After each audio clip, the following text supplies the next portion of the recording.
Good afternoon and welcome. It's nice to see such a great group of faces here on a beautiful Friday afternoon.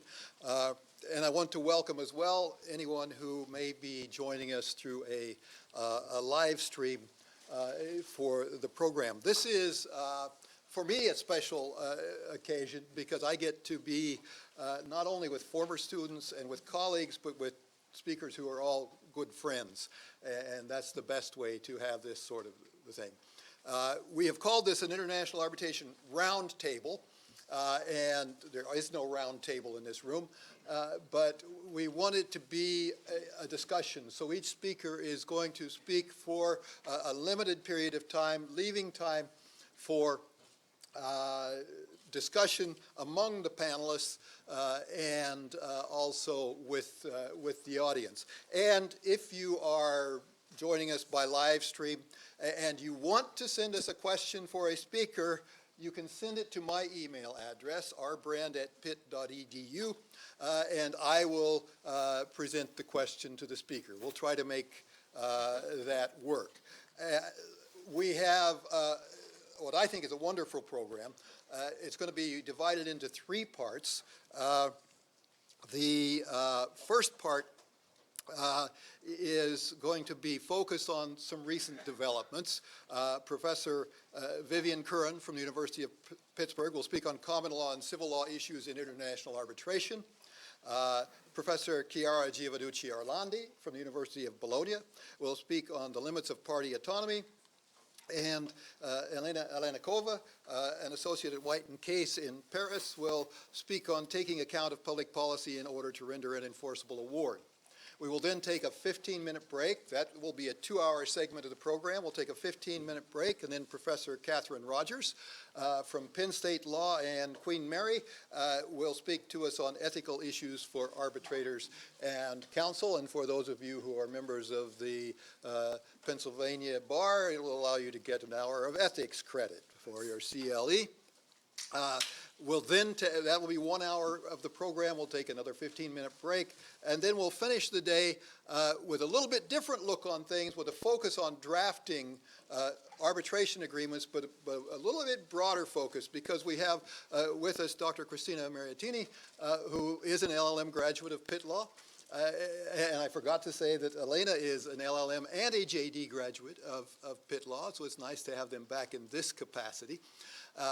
But Dr. Mariattini will be speaking to us about what's happening right now in the Hague Conference on Private International Law that's going to affect drafting arbitration clauses as well as choice of court clauses. I will follow that up and talk a little bit as well about that process and do some comparisons between arbitration clauses and choice of court, as well as talk about what should be in an effective choice of forum agreement, focusing on the arbitration agreement for this group, but also making some comments on choice of court.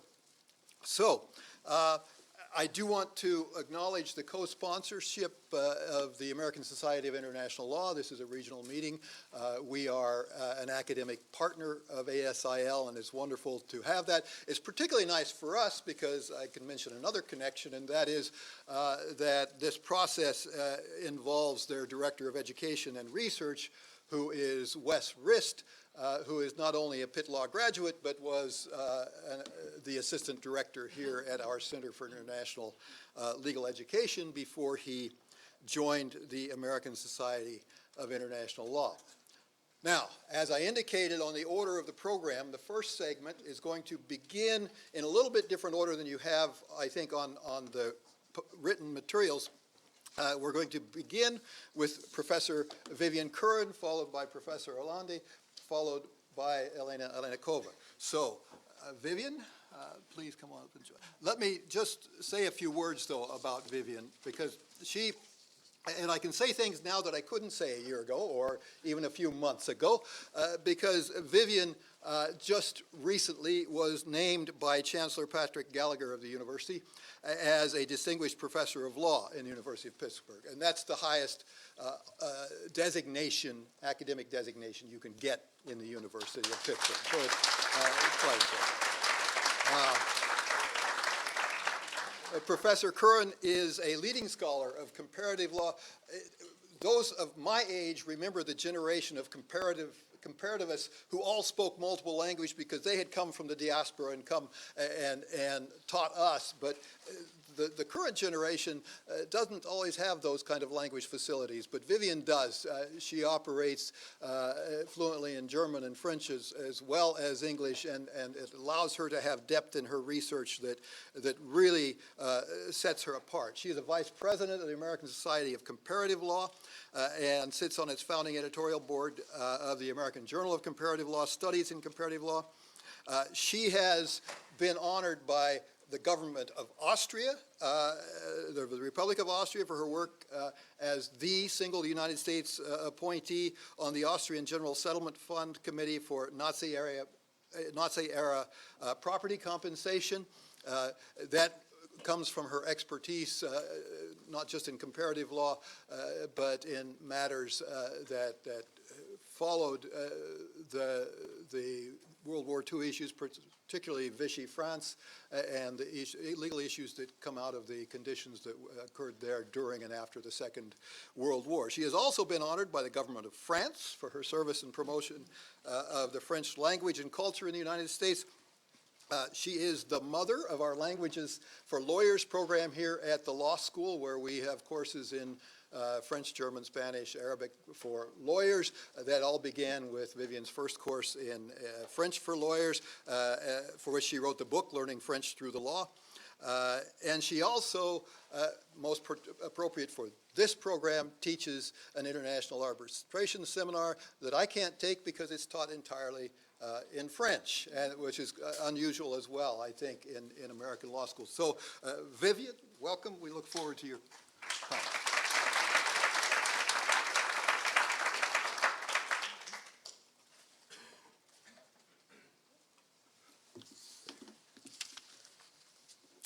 So thank you very much, Ron, and all of you, for that very generous introduction. So one person here did take that French seminar, and guess who she is? Elena, who got a job at White & Case in Paris after that. So for those of you who are second-year students and know some French, I encourage you, take my seminar next year. And be as good as Elena, and the sky's the limit. I don't know if Professor Brand is intending to say this or not, but Elena told me she has been now admitted to the bar of Paris. And this is no small feat for a foreigner to be able to achieve. It's really quite an achievement, so we are bursting with pride. In any case, let me get onto my topic, which is the two legal traditions that meet in international arbitration. But before I do, actually, I loved Professor Brand saying this is a round table, but there is no round table, because there couldn't be anything more appropriate to international arbitration. International arbitration is the field where we say the seat is in London, but actually nobody is in London. Nothing takes place in London, but that doesn't matter. Everything is virtual. So this is prototypical for international arbitration. Anyway, so my favorite topic in life is the common law and the civil law. These are very different traditions. The civil law is the tradition in continental European, in continental Europe, and it's based on, originally on Roman law, the late Roman law of the Justinian period. And the two traditions develop differently, are quite different. So these two traditions are now meeting everywhere. If you think, well, they won't affect me, I have a state practice, or I'm planning to practice a very local law, these days you're likely to be wrong.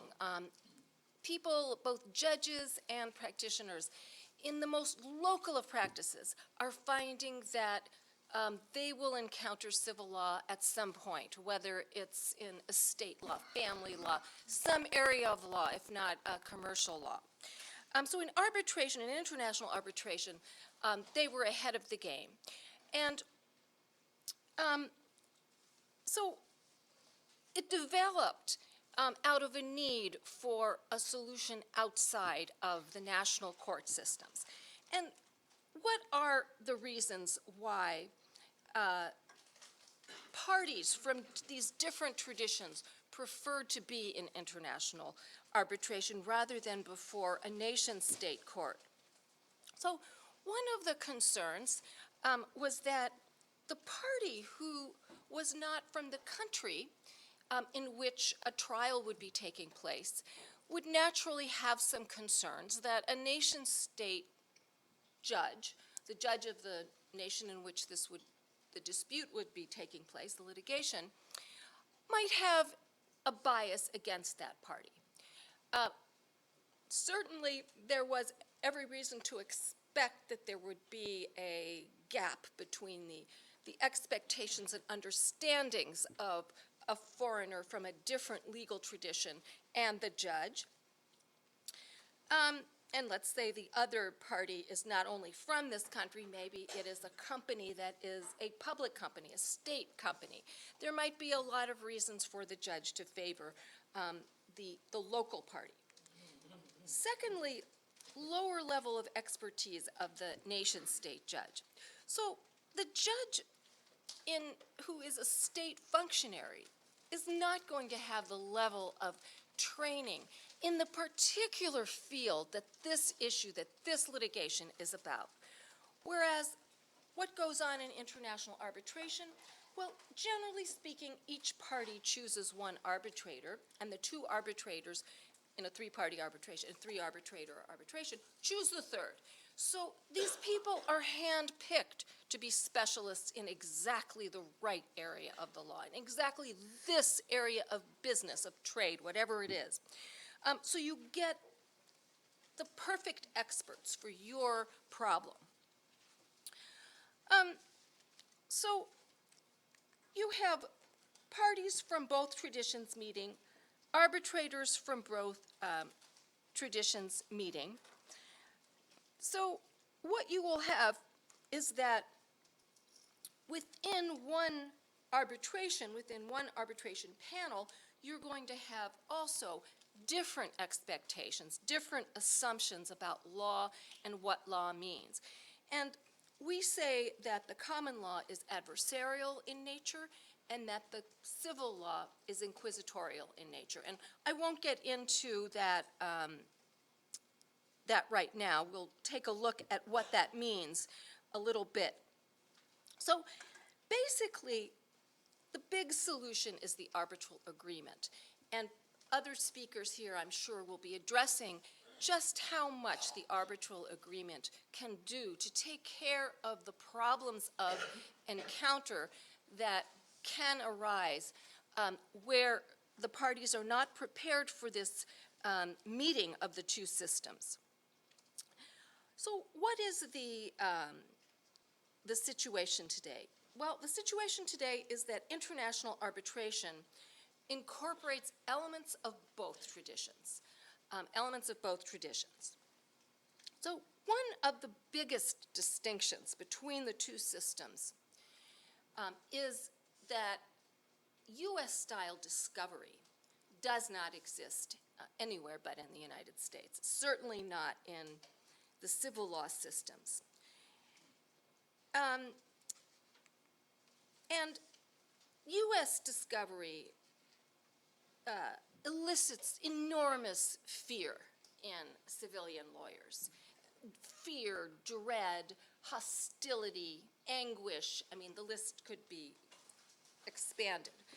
And civilian scholars, not just lawyers, but scholars, describe discovery routinely as fishing expeditions, even though if you look at the discovery rules, they're everything except fishing expeditions, right? The rules of civil procedure say they can't be fishing expeditions. Even the old rules of civil procedure, before they were just now in December, limited a bit, not much, but a bit.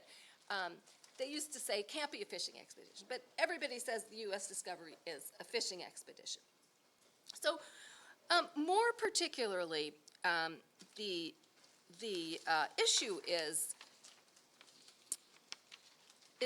that U.S. discovery very often concerns documents that the requesting party, I mean on both sides, isn't aware of yet, but is hoping to discover. So we hope it's just documents. I personally worked as a lawyer in cases in which the senior partner on my case, quite frankly, told me, he shall go unnamed, that we were hoping to discover legal theories. Discovery will tell us whether we have a case, and if so, maybe we can add some legal theories to it too. Wouldn't that be nice? But certainly documents that nobody knows about yet, and beyond documents. So this is even worse for the civilian. I mean, depositions, oral depositions, interrogatories, the questioning of witnesses, both parties and non-party witnesses, unheard of. Potential witnesses, this is completely alien to the civil law. So what happens in the civil law? First of all, the civil law has no equivalent to the concept of pretrial. Now, why is that? So it has no equivalent to the concept of pretrial because there's no equivalent to the concept of a trial. So trial is actually a misnomer. The civilian concept is of a series of written submissions.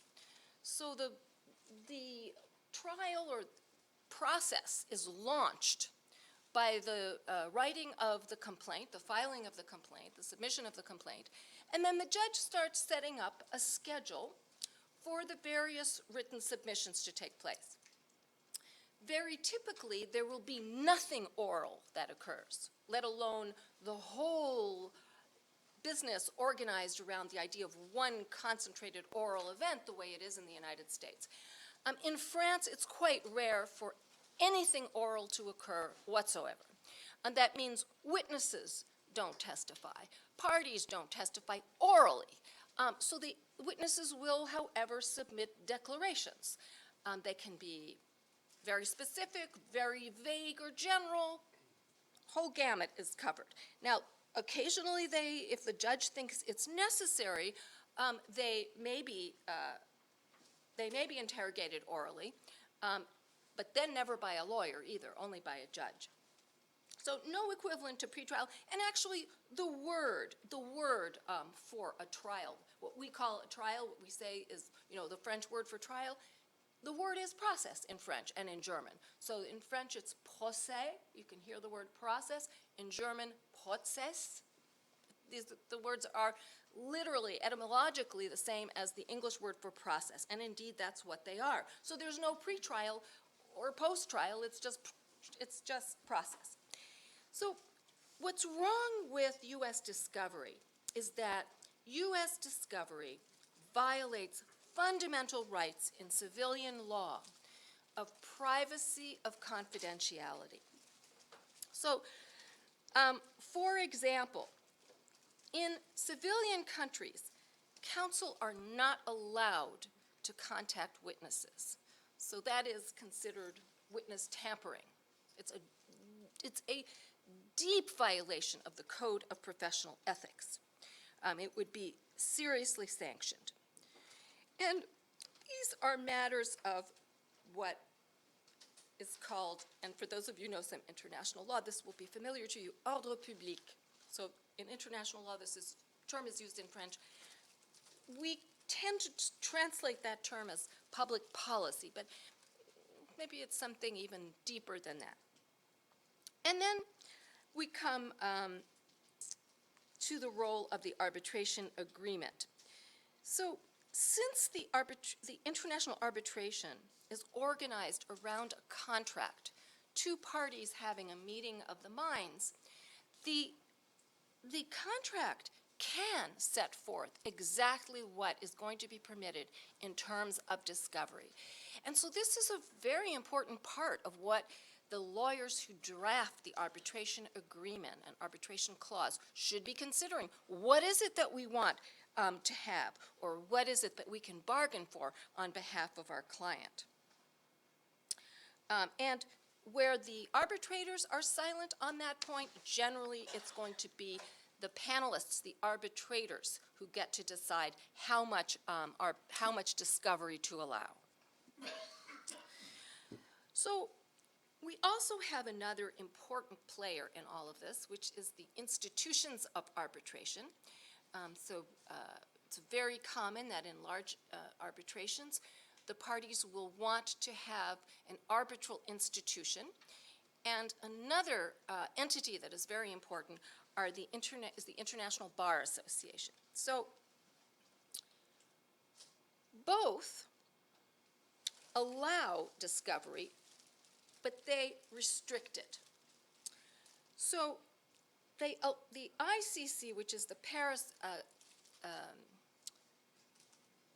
Chamber of Commerce, the International Chamber of Commerce, and one of the most important institutions of international arbitration, says that the arbitrators decide the appropriate means in terms of discovery, and both the American Arbitral Association and the London Court of International Arbitration have somewhat more precision in their regulations, and they say that if the document production, they decide, the arbitrators decide the appropriate means, and more specifically, if the document production should be permitted before the hearing. And then the International Bar Association permits pre-hearing document production,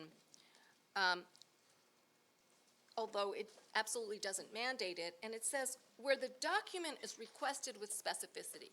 So this picks up on a civilian tradition, which is that in civil law trials, one can also get some documents produced by the other side, but if one is going to do that, one has to ask the judge to require this from the other side. And to get that, one has to ask for the document with great particularity. One has to basically know what document one is looking for. That's absolutely not the kind of situation where you're hoping to discover a document.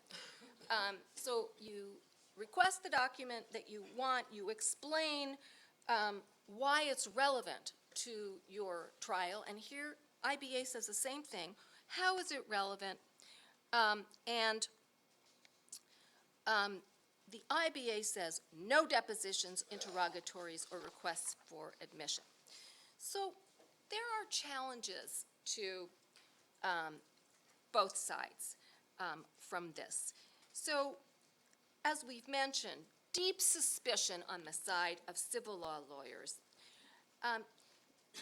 Fundamental rights are violated here. In many states, like in France, for example, there are things called blocking statutes that actually forbid the disclosure of the kind of documents that are sought in US-style discovery. And then another principle that US discovery offends is the idea that is deeply rooted in civilian law, that there is no obligation. This comes from Roman law. There's a Roman phrase that says that everybody uses in civil law countries, that there is no obligation on the side of a party to assist the other party. So the document discovery, all this discovery, I mean, that seems, why should I have to do all this for the other side? Let them do their own work, right? Okay. So, and then a really big problem for the civilian lawyer. They aren't used to US-style discovery. So what does that mean? That means they don't watch their paper trail. So they've put all this stuff into writing, which now is discoverable that they never dreamt, never imagined for a second would actually have to be turned over to the other side. So this is really a problem. But common law lawyers have challenges too. So for the common law counsel, deep discomfort with the need to describe documents in a document request that they don't know about, they haven't seen it, they're not used to having to do that. So they actually have to know something about what they're asking for. This is not what they think of as discovery. And then they're not able to depose, they're not able to send interrogatories. So how are they going to prepare for their case? That is a deep concern for them. So I will move right on from there, if I have the time, to attorney-client privilege. Big differences between the two concepts. They're almost the converse of each other in the civil law conception and the common law conception. So in the U.S., we all know that the purpose of the attorney-client privilege is so that the client feels comfortable telling the attorney everything, and knowing that it cannot be disclosed. And it can't be disclosed by the lawyer because the only person who can waive that privilege, the attorney-client privilege, is the client. So civil law, it's a very different perspective. So in the civil law, the attorney-client privilege is not a matter of private law, of the private relation between the client and the attorney. In the civil law, it is a matter for the state. The state is protecting professional secrets.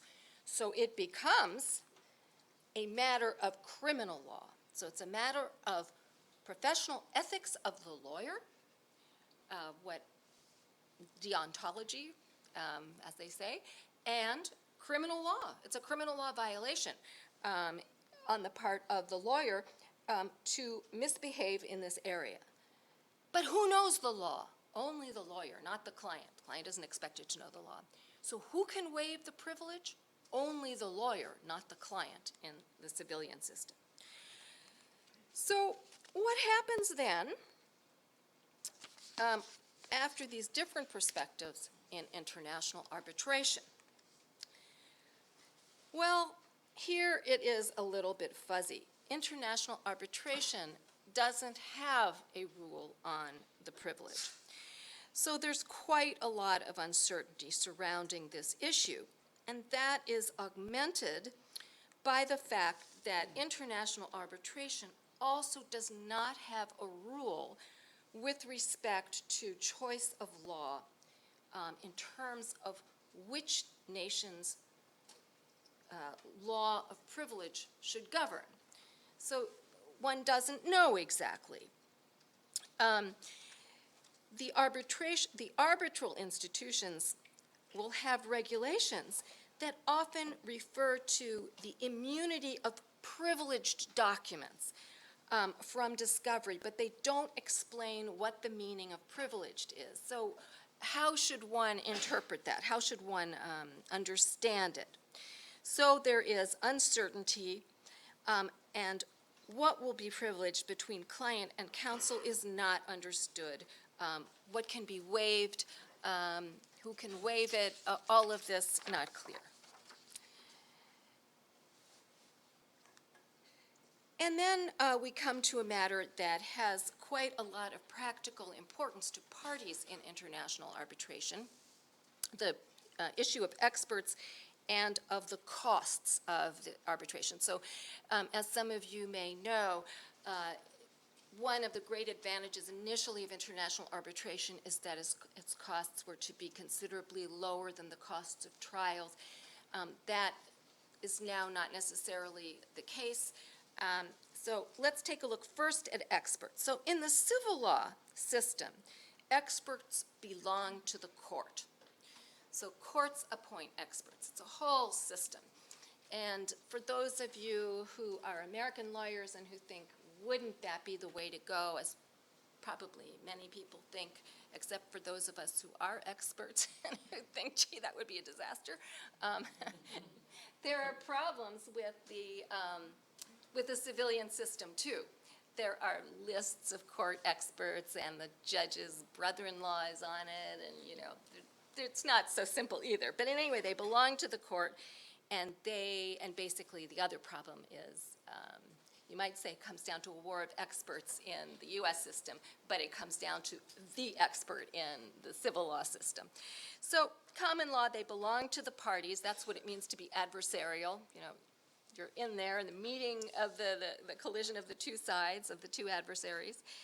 So international arbitration, generally the arbitrators, the panel, chooses the expert. Now, it should be noted that in international arbitration, just as in the civil law system, parties also can have their own experts, but where the judge in the civil law system and the arbitrators in the international arbitration choose an expert, that's the expert who is going to be extremely influential in deciding the outcome. What about legal costs? So here it's not really civil law versus common law. I missed that, okay. So here in England also, just like in civil law countries, the loser will pay all of the attorney's fees and costs of the winner, the winner. So that's a real disincentive to bring a frivolous lawsuit. As you may know, in our system of law, each party virtually always pays its own costs. International arbitration, it's not set in stone, but generally speaking, the way it's handled is that the arbitral court will assess legal costs to the losing party. So you could say that's a civilian tradition. Okay, and now I come to the biggest divider of all, evidence. So civil law, first of all, there is no such thing as a body of evidence law. Everything comes in because there's no jury. But it's a law of the written, of writing. Trials are completely in writing, generally. There's no pre-trial for the reasons I explained. Witnesses are offering written statements. Only judges question witnesses. So the parties, the lawyers do not. The parties do not. Counsel contact with witness, verboten, that's witness tampering, doesn't exist in the civilian system. No cross-examination. So because judges control the questioning, so there's no cross-examination. So in criminal trials, for example, in France, which is maybe the purest of the civilian systems, lawyers got the technical right to cross-examine, or at least to question witnesses, not cross-examine, but to question witnesses at some point in recent years. But they don't dare do it because to do so, to question a witness in court, looks too much like they're implying that the judge is inadequate in his or her questioning, or has been inadequate, and they are embarrassed to do that. They fear that they're going to seem impolite if they do that in court, and so they tend not to do it, even though they now have the right. And then no opening arguments in civil law systems. France has closing arguments, but no opening arguments in general. So common law, you know the system, we have everything organized around a central event, a single oral event. Lawyers present evidence, question witnesses, cross-examine. Lawyers run the show. So in the civil law system, the judge runs the show. The judge is truly the fact finder, investigates the facts, not the lawyers. Judge uncovers the evidence, directs how the case will proceed. And here we come to international arbitration. So witnesses may or may not testify. They will be available for questioning. Arbitrators may always ask witnesses questions, So challenge for civilian attorneys, they are not trained in cross-examination. Often these days, a limited amount of cross-examination is allowed, but the civilian lawyer hasn't honed his or her skills in it and is really nervous about it. But there are also challenges for the common law lawyer. So the common law lawyer who is cross-examining feels that he or she is doing it with hands tied behind his or her back. How can you prepare for cross-examination if you don't have answers to interrogatories, if you don't have the kind of document discovery that one is used to, if one doesn't have depositions? I mean, if there are experts involved, how on earth will you be able to impeach their credibility? Same with witnesses. You don't know how they're going to be testifying at that hearing if you haven't seen in advance what their depositions are. So it is a very different kind of hearing for the common law lawyer, even if it looks like you have some cross-examination. And the nature of those written depositions can be very different.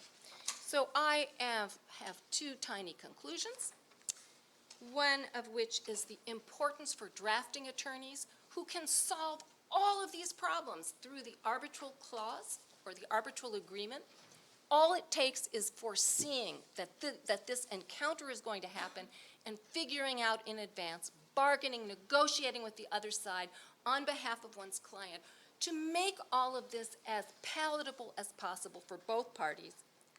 Secondly, for U.S. attorneys, importance to learn more about the nature of foreign law and legal practice, or in other words, do as Elena did, study here. Thank you very much.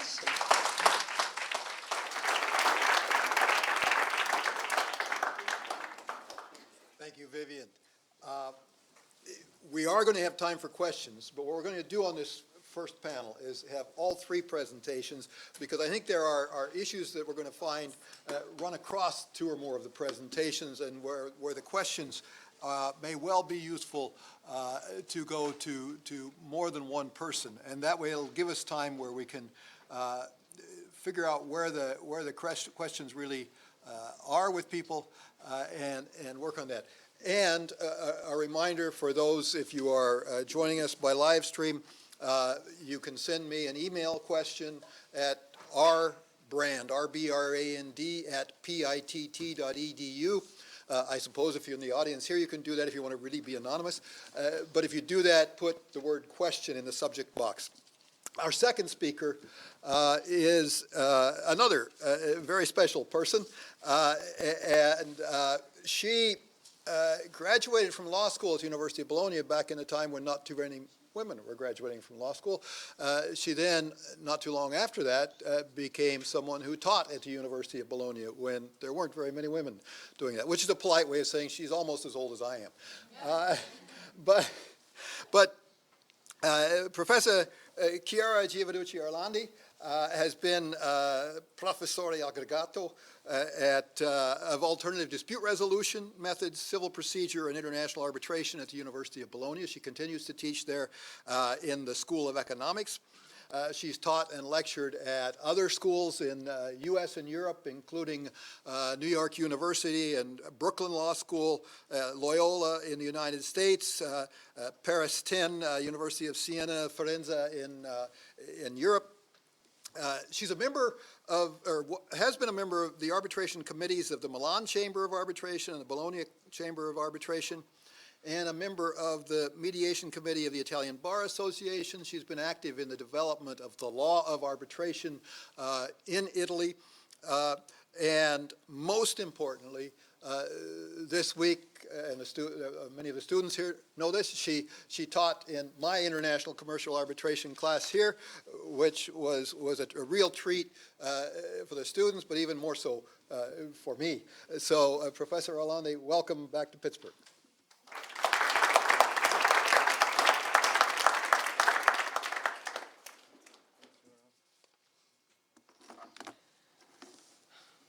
Thank you very much. I'm very excited to be here. I thank Professor Brand. I thank Pittsburgh University. Thanks all of you. It's a pleasure for me to be here between these very very clever colleagues, especially between friends. I have to, in any case, apologize from the beginning for my horrible English, because according to the CV Professor Rond gave you, you can think that my English is perfect. It's absolutely not, but usually is understandable. So I hope even this time could be. My subject is party autonomy in arbitration, and is an interesting subject, but because without question party autonomy is the cornerstone of arbitration, and in particular of international arbitration. Party autonomy may be considered not only as a real source of arbitration, but also its guiding principle, even if it's more and more clear that party autonomy is not without limits. The first and general limit that the parties encounter comes from, but is not limited to, both public policy and public mandatory rules of law, in addition to private mandatory rules, but we will come back later in this respect. As you can see, each of these subjects could be very important. It could need a lot of time on my part, but I want to remember how many choice, that I can give you only a general remarks on limits on party autonomy and arbitration, because there is too much subject, and I try to make a choice for some specific argument. What we want to make reference that I jump is the choice of law in international arbitration. That is a very big issue. Taking in consideration the different laws, is not a simple job for the parties to take care about that, because many different applicable laws will probably to be considered during the arbitration procedure. But what we have to bear in mind that any concerns about these laws, and even any concerns about the consequences of the violation of the party autonomy's limits, will be evaluated only if difficulties arise during the arbitration between the parties. Because if there are not difficulties, all the arbitration procedure can go ahead without any interference with the state court, even with the state laws. That situation can need the intervention of the court from the beginning if one party decides not to respect the arbitration agreement, so the other party needs to ask for the enforcement of the arbitration agreement. And in this way, until the end of the arbitration agreement, when the losing party can try to challenge the award, or the winning party can try to enforce the award because the losing party, because the lack of compliance by the losing party. Party autonomy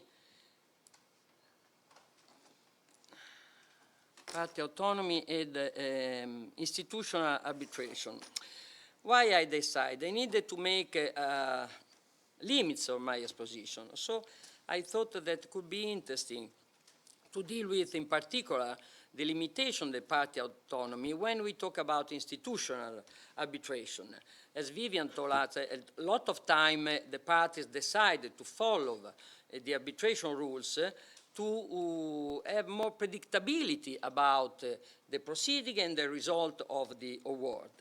Because with the choice of arbitration rules, the parties in the same times can choose the way to appoint the arbitrators, how to confirm the arbitrators, the proceeding, until the end of the power of the arbitrators for the award, for the issue of the award. Reference to arbitration rules is an expression of the autonomy of the parties, who usually can freely modify them by agreement. Because, as you know, when the party choose an arbitration, the arbitration rules is exactly like the parties copy all the arbitration rules inside the arbitration agreement. So it's exactly the will of the parties. So become more difficult to identify the limits of the parties inside the will of the parties. Other limitations, so we can see two different types of limitation instead in institutional arbitration.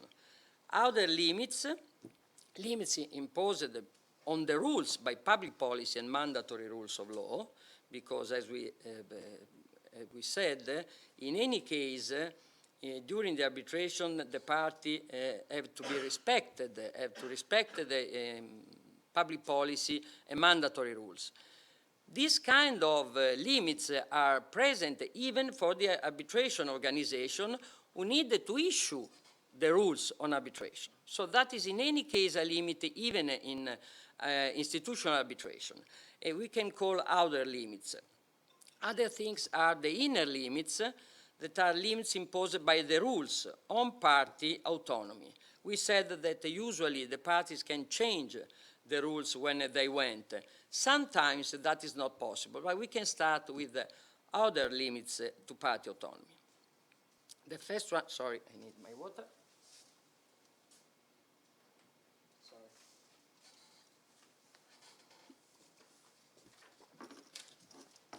The first limit that we can, the party can encounter is the party equality in the constitution of the arbitral tribunal. Will we come back on that because we can see this kind of limits in any kind of arbitrator. That case has been the most important case in this respect. But some specific to the party autonomy in institutional arbitration happen in respect of the access to justice for impecunious parties. This is in some cases a very new discussion. In Italy too we start discussing now. Why? Because in many arbitration rules, like this one that I show you in ICC rules, there is a provision of advance on cost for in the beginning of the arbitration for the claimant or for the counterclaims too.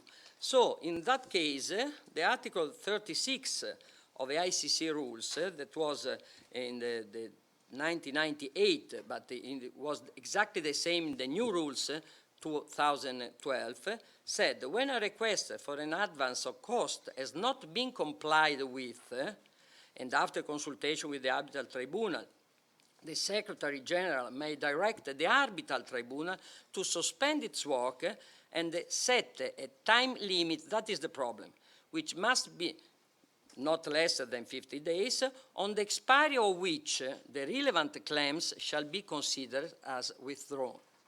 That has been the problem. So, in this case, the Court of Appeal of Paris held that the decision to hold the counterclaim as withdrawn, in accordance with the ICC rules, constituted an excessive measure in light of the pecuniary situation of the parties. The court emphasized the jurisdictional nature of arbitration, with required the application of the right of access to justice in the same term as in court proceeding. I'm not sure that that could be true, but we can discuss a lot about that. But the court didn't say that the rule was per se contrary to the public policy, but they said in this specific case, its application would result in a denial of the access to justice. The decision was in part reversed by Supreme Court, that the Supreme Court, while tried to preserving both the validity of the award in the case at hand and the effectiveness in principle of the relevant provision of the ICC rules, these rulings did not exclude a potential conflict between the institutional regime and the fundamental right of access of justice. What does that mean? That means simply that the rule is still the same, but the ICC and many other institutions that have exactly the same rules need to pay a lot of attention before use this kind of rules. Because it's true that the agreement between the parties to accept this rule implied the agreement to accept even this specific rule. But some court can decide that in the specific case could be against the public policy for this reason. And you can see here the slide, the reference to the Pirelli case. and as you can see, the article of ICC is absolutely clear, it was exactly the same in the new rules. They decided to maintain, but there is a big recommendation in respect to use with a big caution. Other limits, arbitrators' independence, impartiality. It's difficult for me to talk about this subject when Catherine is here, because she is the best, or one of the best experts in this field in the world. But I have only to make a reference to that, because arbitration rules and fundamental legal principles can collide in limiting the parties' rights. So not for the provision of the necessity to respect impartiality and independence of the arbitrators, because that is very important in all arbitration rules. But in particular, enlightening the parties' right to invoke the arbitrators' lack of independence in proceedings for the annulment or the enforcement of arbitral award. For example, I make reference to a very famous French case, but in fact in that situation there was no less than 5 decisions. But for example, in French law, in any case, the parties, when they tried to challenge the arbitrators during the arbitral proceeding, and the institution said, issued a negative answer, the parties can in any case, in the end, challenge the award for the same reason. In Italy, that is not possible, for example. In Italy and in many other countries, if you don't respect the indication that you accepted signing the arbitration to submit it to arbitration rules, there is nothing that you can do later. For this reason, sometimes I think that impartiality and independence, I think, are reason for public policy. But in practice, sometimes that is not the case, because if the parties don't respect, like in this case, the time limit to present a challenge against the arbitrators, they can waive the possibility to do later. That is the reason. Another interesting question that is for sure, in my opinion, outer limits of the institutional arbitration rules in respect even of the autonomy of the parties, but in this case is, in my opinion, is in favor of the parties, because ICC and many other institutions wrote a beautiful rules in respect of the immunity from liability of arbitrators of institutions. So they said, if the parties accept, that could be possible. Now, in many countries, the state law considers that is not possible because I want to say it's too easy to write, I'm not responsible about something. So in any case, the state law can control the specific situation in which that happened. But that, in any case, these arbitration rules continue to maintain the same expression. I think that sometimes they are persuasive in respect of the parties. No? If the party thinks it's not possible, maybe they announce to present civil action against the arbitrator of the institution.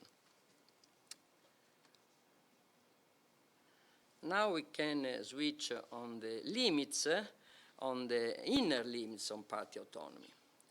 As I told before, this is particular limits because are inside the will of the parties. Why? Because almost of the time the parties can change a lot of rules inside the arbitration rules. Because, as I told you, the rules are the will of the party. If the rules of the party, the rules of the arbitration is a will of the party can change them.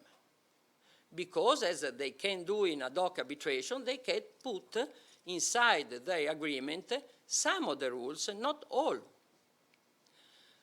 Now, the problem is, can the institution decide that some rules are non-waivable by the parties? In Italian law, there is a rules that clarify this problem because Article 832 said, should the arbitral institution decline to administer the arbitration, The arbitration agreement shall remain effective and the proceeding, will be applicable the chapter before, that is the proceeding for ad hoc arbitration.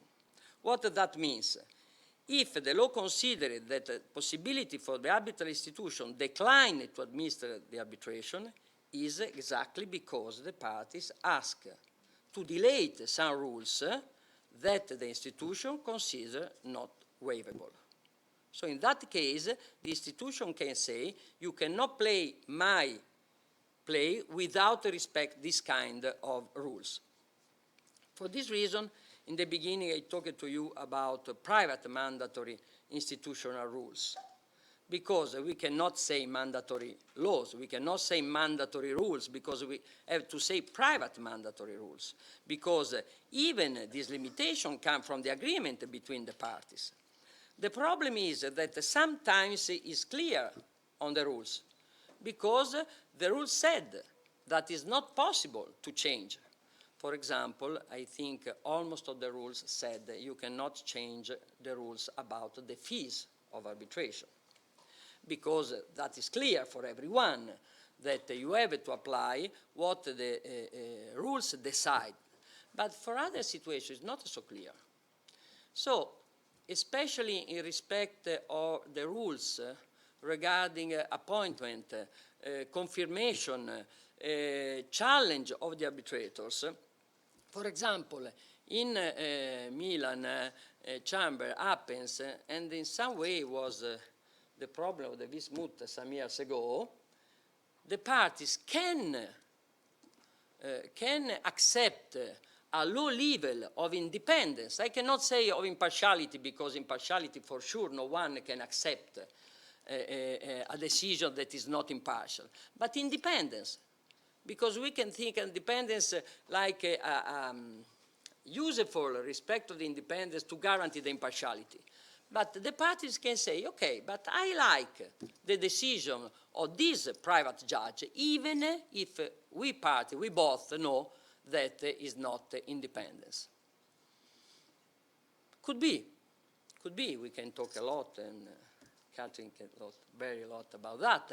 But what is important, that if for some arbitration institution like Milan Chamber, they decide that that is absolutely not waivable rules, even because the fear of the institution is always that the award issued by the arbitrators in a proceeding that this institution administers could be challenged in the end, the award. So is a responsibility not only the arbitrators, but even the institution to guarantee that the arbitrators issued an award that then can be enforced later, at least according to New York Convention. For this reason, I put another example that is interesting. No? This one, yes. ICC Article 33, scrutiny of the award by the court. This is a typical example. The ICC has been the first one, and I think still now is the only institution who has this provision. The arbitrators are obliged to submit the draft of the award to the court for the scrutiny by the court. Some arbitrators don't agree. Other institutions like Milan Chamber said, if the arbitrators agree, we can check the draft of the award before. ICC said, no. If you want to practice as arbitrators in my institution, you have to submit the draft of your award. And if the party chose ICC rules, they have to accept that. This is not right everywhere, but we know that that is a mandatory rules for the ICC. So what the more and more we ask, the community of arbitration ask that could be clear which kind of rules have to be considered mandatory even in the arbitration rules. Confirmation procedure, this kind of things.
the speaker today will talk about the arbitration agreement, but just to put in your face, is too hard, but in any case, I show you the Article 2 of New York Convention that I put between brackets on recognition and enforcement of foreign arbitral awards, because that is the title of the convention. Instead, this article, the Article 2, deals with arbitration agreement, is the most important rules in respect of the arbitration agreements. Each contracting state shall recognize an agreement in writing, that is the first rule, under which the parties undertake to submit to arbitration all or any differences which have arisen, that is arbitration clause, or which may, no, that is arbitration submission, or which may arise arbitration clause between them in respect of the final legal relationship, whether contractual or not, concerning a subject matter capable of settlement by arbitration. That is the definition of the arbitrability. It is the definition of which kind of dispute the parties can submit to the arbitrators. So the parties have to be aware of how many different applicable laws will likely to be considered from the beginning and during the arbitration proceeding, but in particular for the arbitration agreement. But what is important is simply to stress the concept of arbitrability. Why? Because a test of arbitrability is likely to be made under Article 5 of New York Convention in the context of the validity of the arbitration agreement, as well as under Article 5.2a, where the test of arbitrability will be made applying the law of the country in which enforcement of the arbitral award is being sought.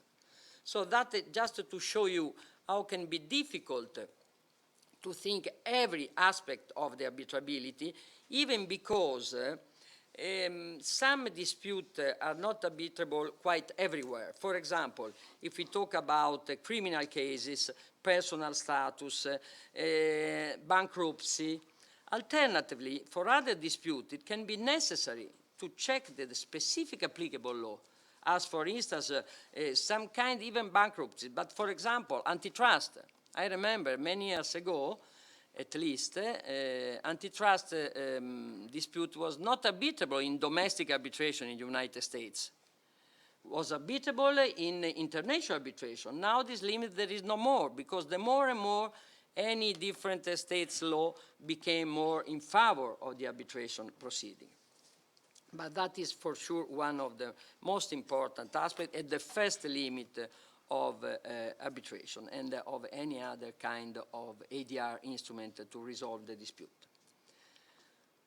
Another subject that I like a lot is, generally speaking, the arbitrators, and so I put my attention in the autonomy of the limits on party autonomy in the constitution of arbitral tribunal.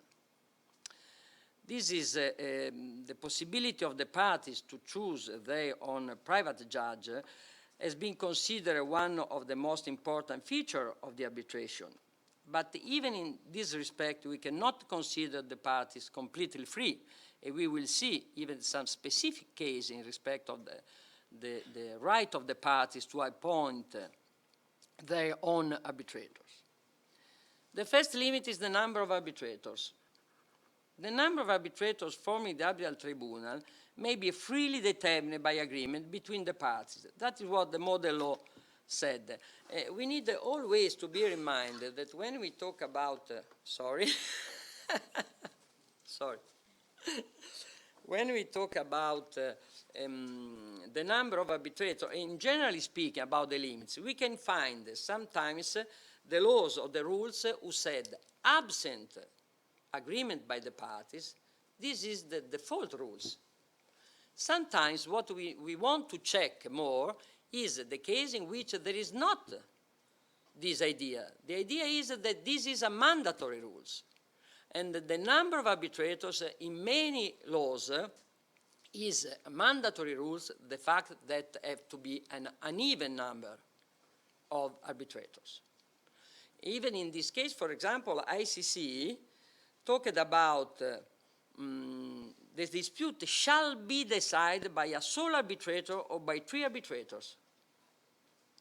This seems an inner limits of the rules, because they didn't say failing agreement by the parties about the number of arbitrators. They simply say that the dispute shall be decided by a sole arbitrator, by 3 arbitrators.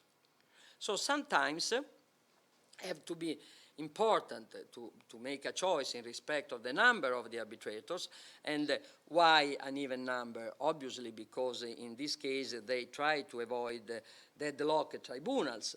But for example, if I remember well, I don't remember now the number of the section, but in the Arbitration Act, in the UK Arbitration Act, there is the possibilities to appoint only 2 arbitrators, but if they cannot reach the agreement to decide, they can to appoint a third one, so-called umpire. So in that case, even not really an exception.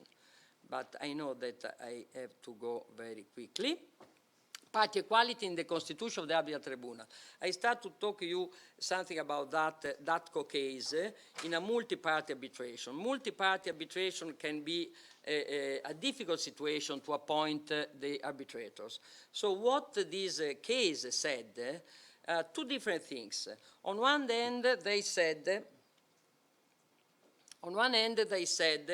you cannot provide for the appointment of the arbitrators with a different opportunities between the 2 parties.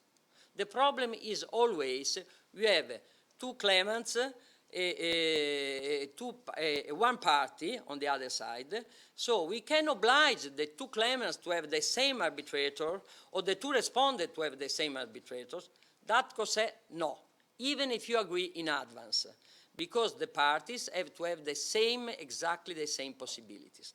But this principle we can even see on the other side. You can see later the rules. On the other side, because this decision has been very interesting, even in respect of the right of the parties to appoint their own arbitrator. Because for many years, the party always said, but it's my right to appoint my own arbitrator.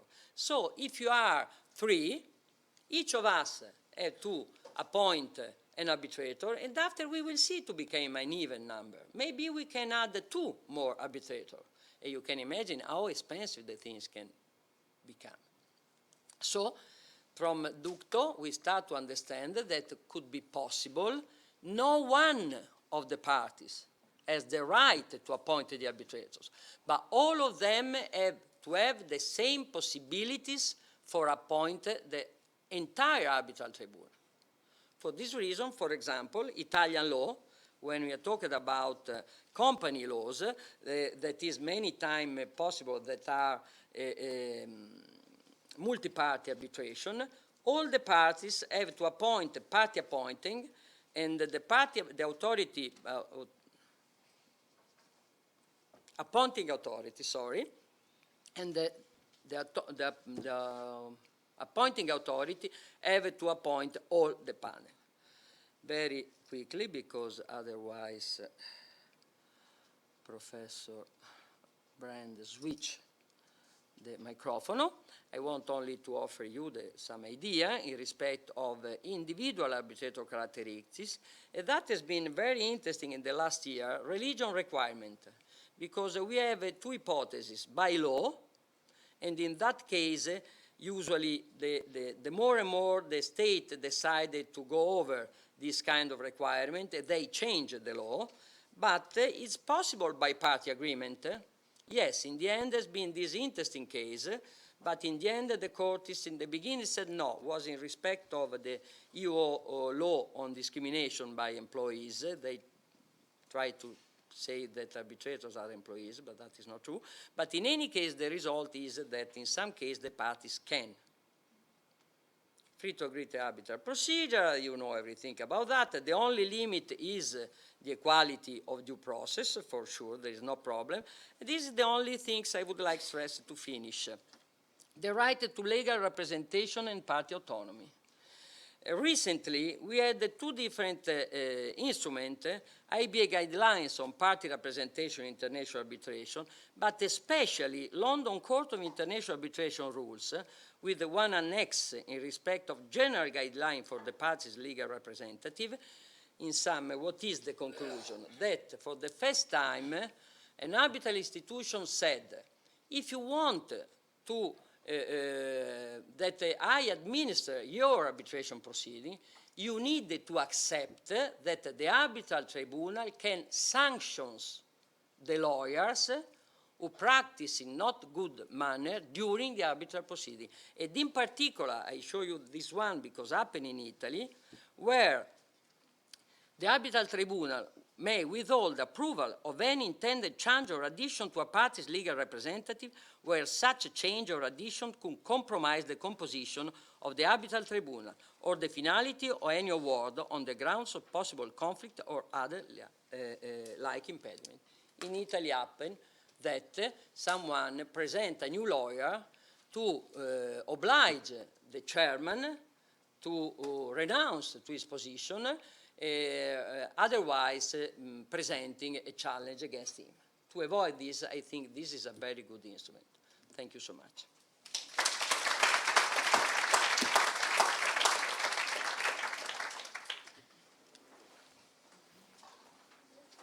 Thank you, Professor Arandi. And thank you both, Vivian and Chiara, for keeping us pretty much on time here. I appreciate that.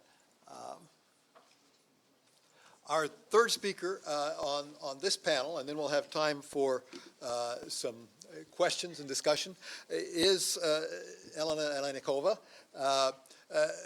Elena came to Pitt Law from Russia after studying at Rostov State Economic University. And she got an LLM degree here. She liked it so much, she stayed around and got a JD degree.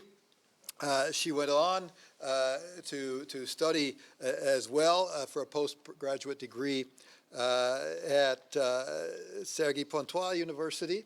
I probably didn't pronounce that correctly, did I, Vivian? But prior to coming here, and prior to her current work, she has headed the legal department of a food production holding company in South Russia.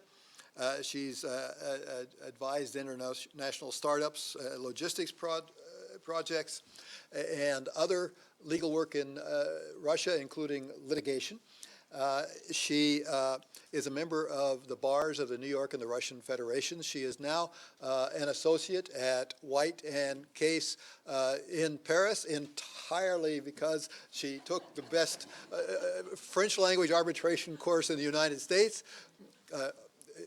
And so join me in welcoming Elena Kova back to the University of Pittsburgh.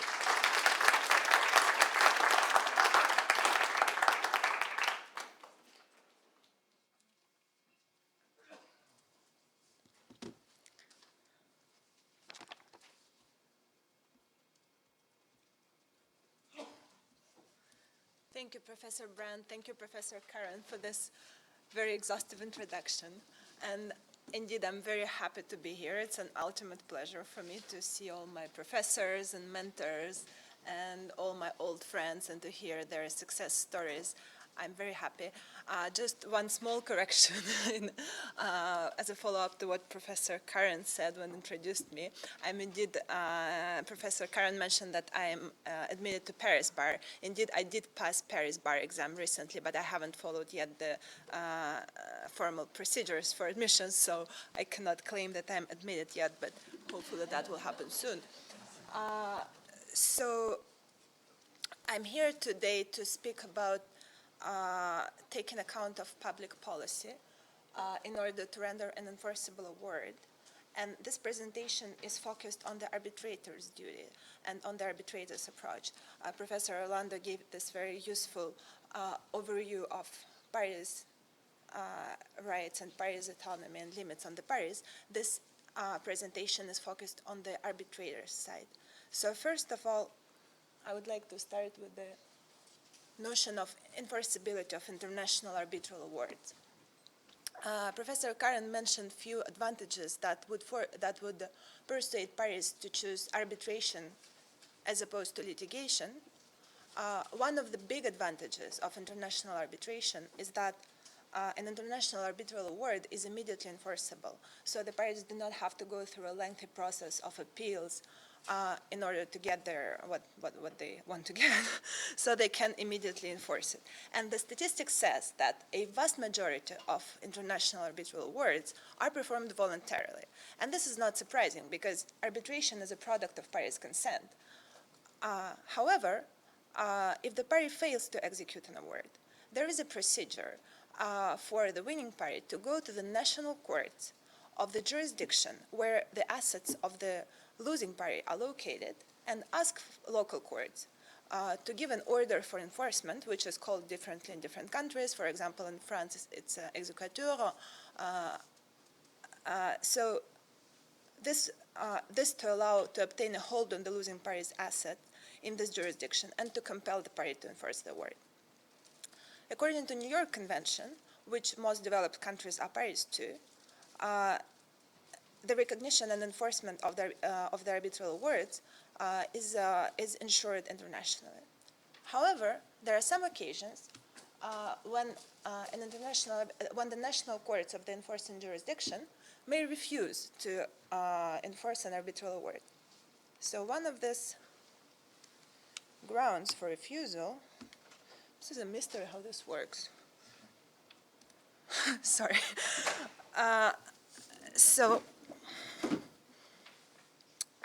One of the grounds for refusal of enforcement of an arbitral award is the so-called public policy exception.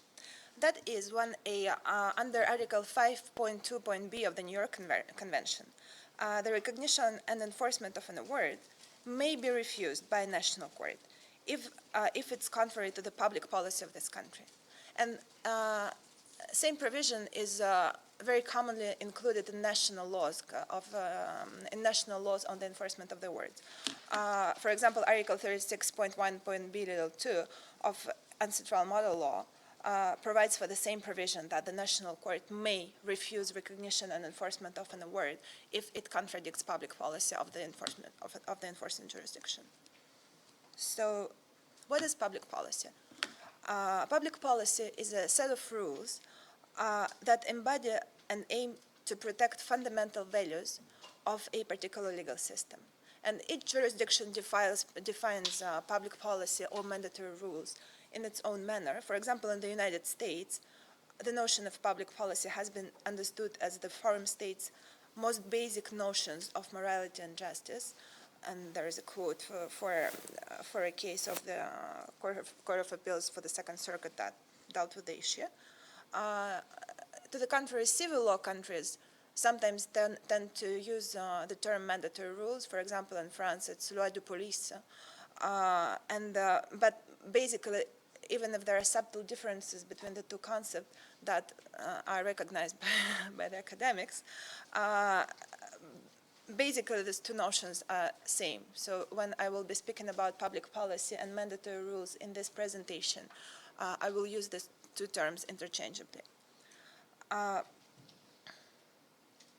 So, like I said, under the New York Convention, national courts of the jurisdiction where the enforcement is sought may apply public policy exception to prevent enforcement of an international arbitral award that contravenes fundamental values of this jurisdiction.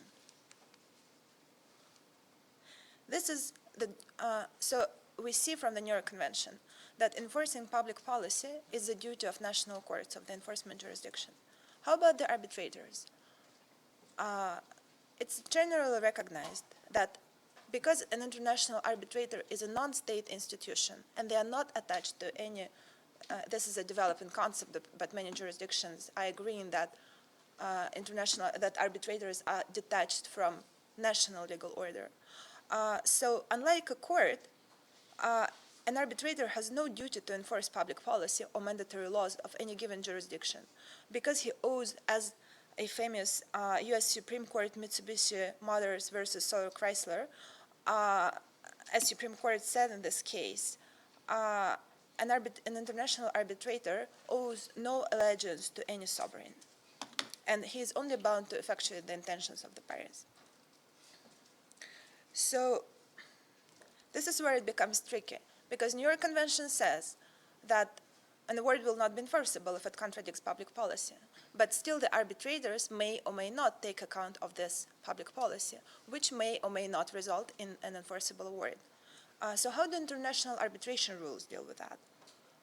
Normally, the international arbitration rules provide for a tribunal's best efforts obligation only to render a valid and enforceable award. So you can see that there is no duty of a tribunal to ensure that its award is enforceable anywhere. It just has to apply its best efforts. And best efforts is normally at the discretion of the tribunal. Different arbitration rules are more or less precise concerning the scope of these efforts. For example, the ICC Rules 2012, and this replicates the provision of the previous version of the ICC Rules of 1998, say that arbitral tribunal shall make every effort to make sure that the award is enforceable at law. So without precising which jurisdiction the tribunal has to consider. The LCIA rules are more precise and provide a narrower scope of the arbitrator's best efforts obligation, saying that the tribunal shall make every reasonable effort to ensure that an award is enforceable at the arbitral seat only. So, as you can see, there is no language specifying that the arbitrators should look at the public policy of the enforcing jurisdictions.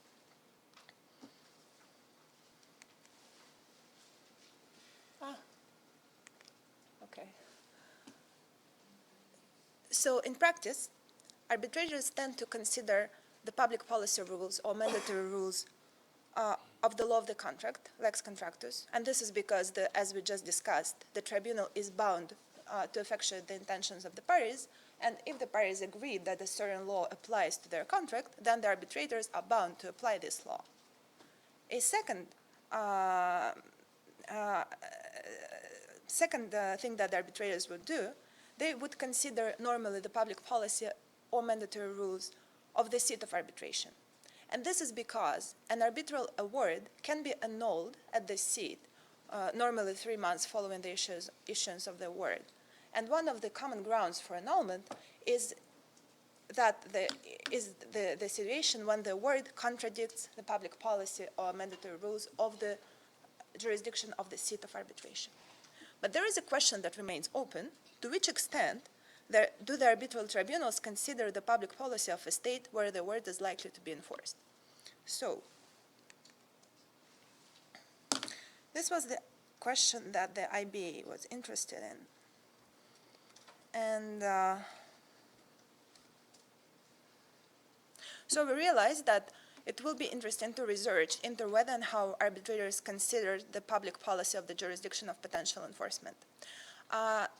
This research has been effectuated by IBA with the help of White and Case Paris and ICC Paris International Commercial, the ICC Court of the International Chamber of Commerce in Paris. Actually, this is not the first occasion when IBA has been interested in the public policy issues. In 2014-15, IBA conducted an extensive research of the national laws and the practice of national courts on public policy, and they collected 40 reports from different jurisdictions, and the results were presented on the last year IBA annual conference. White and Case proudly presented the report for France.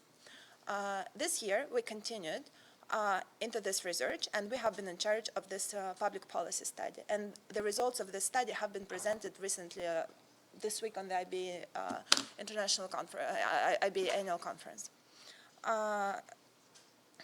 So we conducted, with the help of the ICC, a research of arbitral awards rendered under the ICC Rules 2012 and 1998.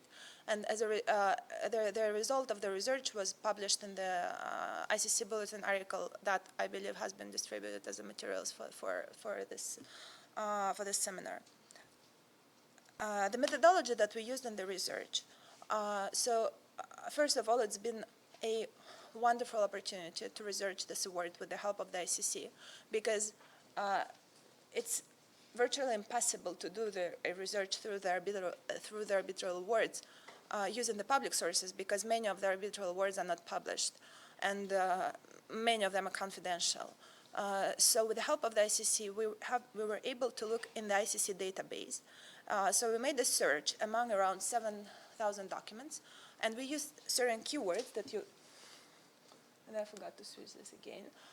So we use certain keywords. In English, we use the words public policy, enforce, mandatory, and New York Convention. And we also made the search in France, in French, using the keywords ordre public, loi de police, exécution, exécuteur, New York Convention, which is basically the same words translated as we used in English, translated to French.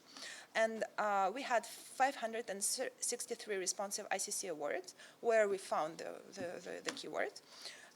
But we further reviewed the subset, and we boiled down the results to mere 10 awards that dealt with the issue.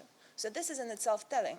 Only 10 awards out of 7,000 documents dealt with the public policy exception. So this is something, I mean, with the tribunals looking at the public policy of the jurisdiction of enforcement in considering whether the award will be enforceable. So this is in itself telling. This is not a very common issue. So we asked ourselves, why?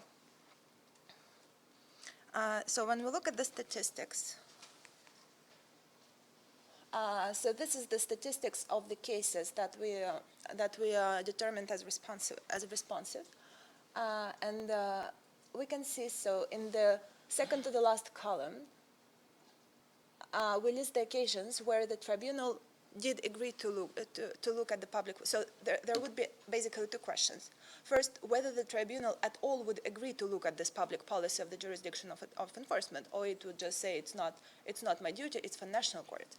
So as you can see, in most occasions, the tribunals did agree to look at the public policy of the jurisdiction of enforcement. But the second question, whether the tribunal would decide to effectuate this public policy. And as you can see, only 10%, one award out of 10, in 1 award out of 10, the tribunal decided that the public policy indeed was violated. So in 90% of the cases, the tribunal refused to effectuate public policy of the jurisdiction of enforcement. So we boiled down the results of the research. How much time do I have? Okay. I did. Okay. So we boiled down the results of the research to 3 propositions. The proposition number 1, I think I will just go one by one. So the proposition number 1 is that the arbitral tribunals do not consider sua sponte on their own initiative the public policy. The arbitral tribunals do not consider sua sponte the public policy of a state of potential enforcement of an award. So they would not look at it on their own initiative, and the parties seldom raise the issue. And as I just said, the limited number of the awards is in itself telling. So why would the arbitrators not raise the issue sua sponte? This is because the arbitrators, and that was our feeling when we read through the awards, is that arbitrators generally do not feel that it's for them to raise this issue, because they will simply not know where an arbitral award will be enforced. This is for the parties to know. But at the same time, the parties also would rarely refer to the public policy of the states of prospective enforcement. And this might be triggered by the potential inconsistencies between the public policy of the lex arbitrii and the place of enforcement, or the contractual law and the law of the place of enforcement.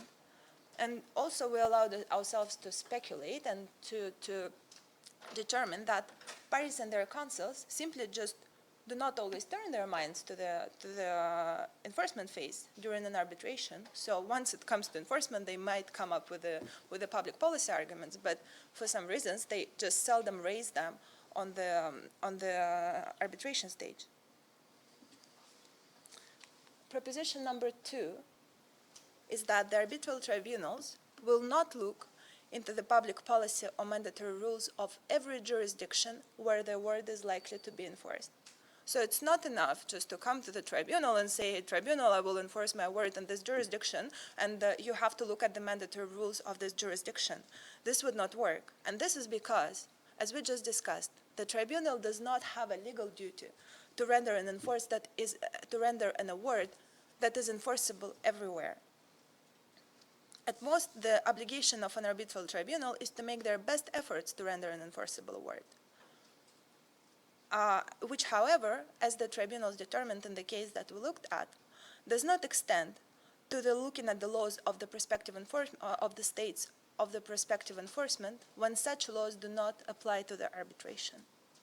However, in some occasions, arbitral tribunals may justify their will to look at the public policy and mandatory rules of these foreign states of prospective enforcement on the basis of their best efforts obligation. So, just to give you an example how this works, we looked at the ICC case number 14-266. In this case, a tribunal seated in Switzerland faced an alleged clash between the contract in question and Belgian tax regulations. Basically, the claimant said, one of the parties said that the contract is not valid because it contradicts the public policy of Belgium, which was the place of enforcement of the contract, and according to respondent, possible place of enforcement of the award. The tribunal ensured, in this case, that the award complied with Swiss public law and held that Belgian mandatory law was not applicable. In this case, the tribunal recognized that the outcome of the case indeed may contradict the Belgian public policy because it agreed to look at the public policy and it determined that its award may contradict and it may not be enforceable in Belgium. But it considered this to be an inevitable consequence of the right of the parties to choose the laws applicable to arbitration. And because the parties did not choose Belgian law, the tribunal did not apply it. The tribunal also made an important finding in this decision, in this award, that an arbitrator does not have a duty to consider the public policy of all jurisdiction where the enforcement of the award might be sought. And that gave rise to our proposition number 2. Proposition number 3. Nevertheless, despite the absence of duty to enforce public policy of the jurisdiction of potential enforcement, an arbitral tribunal may exercise its discretion and give effect to public policy or mandatory rules of the enforcement state, but it will generally do so if it decides that these rules are of fundamental importance. And normally, this fundamental importance would be recognized if these rules would reflect an international standard. For example, in the ICC case number 15972, the arbitration was seated in Switzerland and was governed by Swiss law. And this is maybe a bit obvious example, because one of the parties argued that the dispute was not arbitrable under Nigerian law, which was the place of performance of the contract and the likeliest date of enforcement of the award. And the tribunal observed that effect may be given to the foreign mandatory rules only if they are of such fundamental importance that they must be observed by an arbitral tribunal seated in Switzerland. So in this case, the tribunal looked at Nigerian public policy and it decided that even if this public policy may contradict the findings of the tribunal in the award, still this public law served only to enforce Nigerian economic interests and does not reflect an international standard, and hence there is no duty for the tribunal seated in Switzerland to apply this public policy. This is for national courts in Nigeria to look to compare whether the award contradicts Nigerian public policy at the stage of enforcement.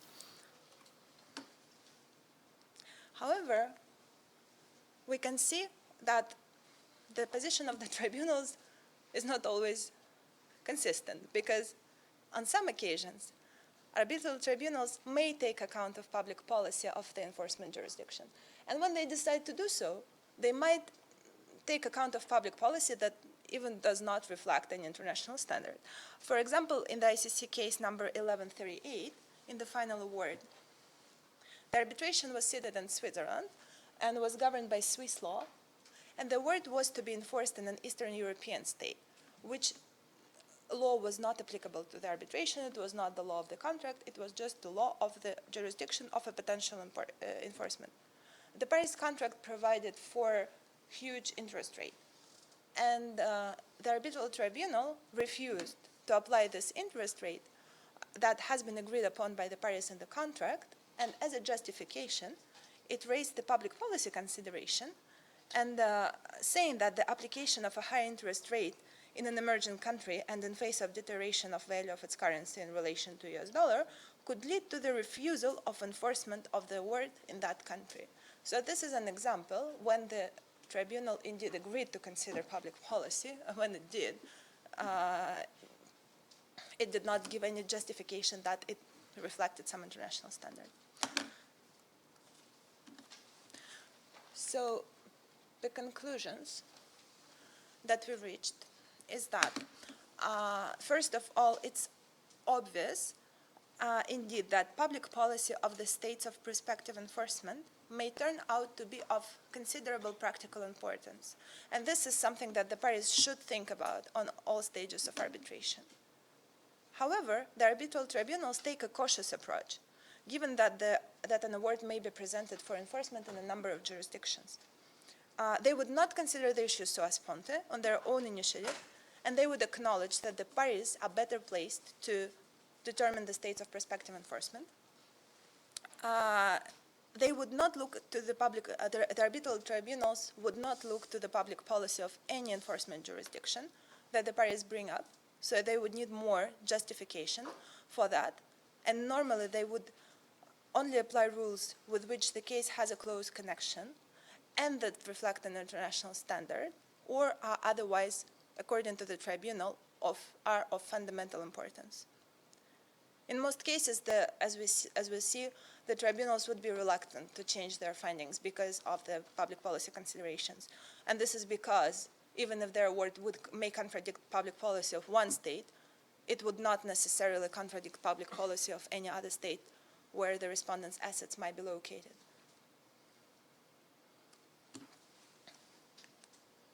So what is next? The national courts of the state of enforcement continue to play the undeniably primary role in ensuring that an arbitral award is compatible with the public policy of the state. So compared to the role of national courts, the role of the arbitral tribunals is secondary. And this secondary role is consistent with the position and role of international arbitral tribunals that are not charged with the task of ensuring enforceability of an award in any jurisdiction. And this position is consistent with the development of the national jurisprudence on the position of the arbitral tribunal as compared to national legal systems. For example, in France,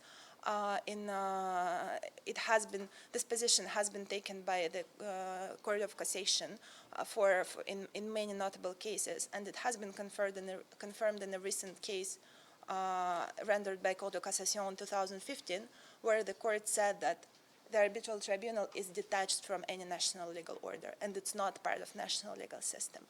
And that's why it does not have any duty before any national sovereign.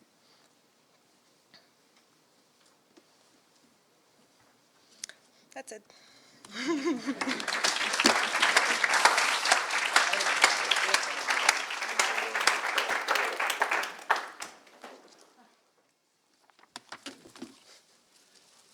Thank you, Elena. I can see all kinds of possibilities for weaving that into a Vismut problem that could be very, very interesting. We do at this point have time for questions. I haven't gotten any by email. I understand that the live stream has a chat available, and if questions come in over the chat, we'll pick them up. Do we have questions questions or comments among our panel here on any of this? Catherine? First of all, I wanted to compliment the panel on a terrific job of covering a whole lot of material in a very short amount of time, giving us lots to think about. One question I actually have, just out of curiosity for Chiara, and I don't know if you would know the answer to this, but I've always wondered, do you know why Italy has the rule that is actually a mandatory rule that I understand has been a basis for refusing to enforce at least one international award? I think there's some difference among courts in Italy, for only two, that it cannot be an even number of arbitrators. You know, it seems like it's a little paternalistic almost. It's protecting the parties from a sort of, you know, bad outcome, but it doesn't, it strikes me as strange that that would be a mandatory rule. That you might In just, many countries, it is, and it's also kind of strange to me, the English procedure that you would go forward with two arbitrators and then appoint an umpire, but I kind of feel like, oh, the parties wanted to do that, why is that? You know, I can understand why it's a bad idea to do that, but I'm surprised, I've always been a little surprised that it's a mandatory rule. Do you know why? Yes, I think it's only to safeguard the principle of majority of the decision of the judgment. There is not a specific reason, because usually it just to simplify the issue of the award. Yeah. What if during the arbitration, one of the three arbitrators becomes incapable of performing? The other two decide to move forward, and the parties agree to say, we don't want to start all over and have a new arbitrator. We'll move forward, and you have a decision by two arbitrators, an uneven number. No. Is that then, because of the mandatory rule, rendered unenforceable? Because in Italy, if there's something happening in this respect, the president of the court appointed the third arbitrator. So even if the party provided for two, that is not enough to nullify the agreement, like once was. That could be worse. Instead, each party can ask to the president of the court to appoint another arbitrator. But they can't move ahead with just two arbitrators. No, Well, but even truncated arbitration is not possible in Italy. But I think your example might be different. I think if you have a tripartite tribunal and one is disabled, it's still a tripartite tribunal acting with Yeah. a majority, right? So So that's that's okay. different, it seems to me, than See, but the not rule. for the decision. Yeah. They need to add a third one. For They the, needed- you can't do a decision by the majority of the tribunal? Yes, Then majority, you have someone trump. decided not to sign, for example, that is Yeah. not a problem. But the arbitral tribunal had to be constituted of three. And you In can't any have case. you can't have a truncated tribunal? No. Ah, so the rule also applies to truncated Yeah. tribunals? Oh, Yeah, that's yeah, interesting. yeah, Okay, that is actually quite striking. yeah. Yeah, yeah, I But agree. It we seems allow, like- for the first time, we allow the recognition of English award, but Yeah. two arbitrators. In Once it Venice. was not possible, now it's Yeah. possible, because if the party agrees, that Yeah. is allowed to them. Yeah, is that there's a conflict among the courts, Yeah, right? yeah, There's different Sort of an evolution, which is interesting, it's an interesting shift. Other questions, comments by panelists? Okay, by audience, yes. Yeah, I'll ask one. This is directed to Elena more than anyone. So in this large gray area and room for interpretation of how much we pay attention to certain countries' laws or public policy, I wonder if you have any sense if there is if there's fairness in which countries we pay attention to and which countries we don't. So in Paris, for example, there's a lot of inter-European disputes. Is there a sense that, well, you know, Belgium law is close enough, reasonable, we might pay attention to that, whereas people might decline to look at, for example, Middle Eastern, Latin American, Sub-Saharan African, a priori even? Have you ever seen something like that, or do you feel like they are dealt with fairly? I would say that, first of all, as a matter of correction, and thank you for your question, it's a great one. First of all, as a matter of correction, we have not been looking just at French cases, even despite that this is the database of the ICC court that is located. Thank you. Of the ICC court that is located in Paris, but these are not necessarily French arbitrators, and the arbitration may be seated. The arbitration that is conducted under the ICC rules may be seated anywhere, so it's not necessarily French arbitrators, and this research does not necessarily reflect French approach or even European approach. These awards may be rendered by arbitrators from any jurisdiction. As we saw, there was a case, and I quoted it in my presentation, where the tribunal refused to apply Belgian public policy when the tribunal was located in Switzerland. So even despite, if you're speaking about a bias against maybe South American countries or African jurisdictions or any jurisdictions that do not have very developed legal systems, I wouldn't say that we saw any prejudice as compared to the developed legal systems, as we saw in this case where the tribunal indeed refused to apply Belgian law, which is on many occasions reflects international standards, and it might be very comparable to Swiss law, but at the same time, the tribunal still did refuse to apply. But of course, on many occasions where we saw this alleged clash between the two legal systems, that was a clash of one of the tribunal that is seated, for example, in Switzerland or in France or somewhere in Europe, with the potential public policy violation of public policy of some South American country or African country, and the tribunal indeed refused to apply public policy of these countries. But we would not say we did not see any justification that would refer to the level of development of the legal system of this country. Those were the considerations that were beyond this, that were not related to this, as we saw.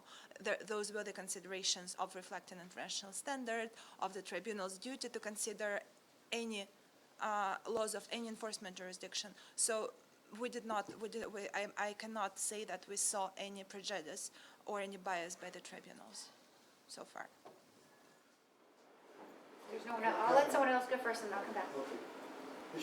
Yes, thank you.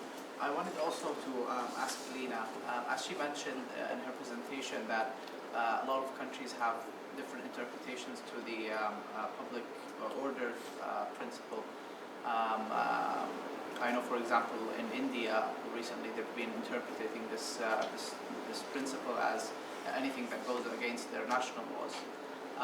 Some commentators are calling for an international public policy standard where all countries would agree on what that notion entails or includes, especially that you have some countries that have some peculiar public policies in their national systems, as in some countries in the Middle East. And so, do you think that there's a need to amend the New York Convention and include like a definition of what is public policy, and so that all national courts can abide to that definition and not go into their own interpretations of what is public policy and what violates the public policy? That's a good question. I would say that the problems of interpreting the notion of public policy would be, what is the scope of the public policy? Some states would say, yeah, bankruptcy is a public policy, or I don't know, human rights is public policy. I would say that because the legal systems of different states are so different, and the way that the legal systems are constructed are so different, that I think it might be complicated. Of course, it may be a useful step to define in your convention that public policy includes this and this and this areas, and that would maybe ensure some predictability. But this is a bit utopic in my understanding, because the legal systems are just so different that I think it's not possible to make a universe notion of what public policy includes. However, we saw in the words that we reviewed, we saw the tribunals referring to the notion of international public policy. But this would be mostly general legal principles, internationally recognized, that are accepted virtually everywhere. But this notion of international public policy is a bit theoretical. It's like international. It's like lex mercatoria. It may exist, but it's not fixed anywhere, and it's not. We cannot define precisely what is included in this notion, in this international standards of public policy. To my opinion, and what we saw in the words, it's also for the discretion. It's the discretion of the tribunals to define what they understand as the international public policy standards. And for this reason, I wouldn't say that. I don't think that it might be useful to include any definition in your convention, because what is in there is, we think, is sufficient. I'm going to follow up on that a little bit, because I think that raises questions.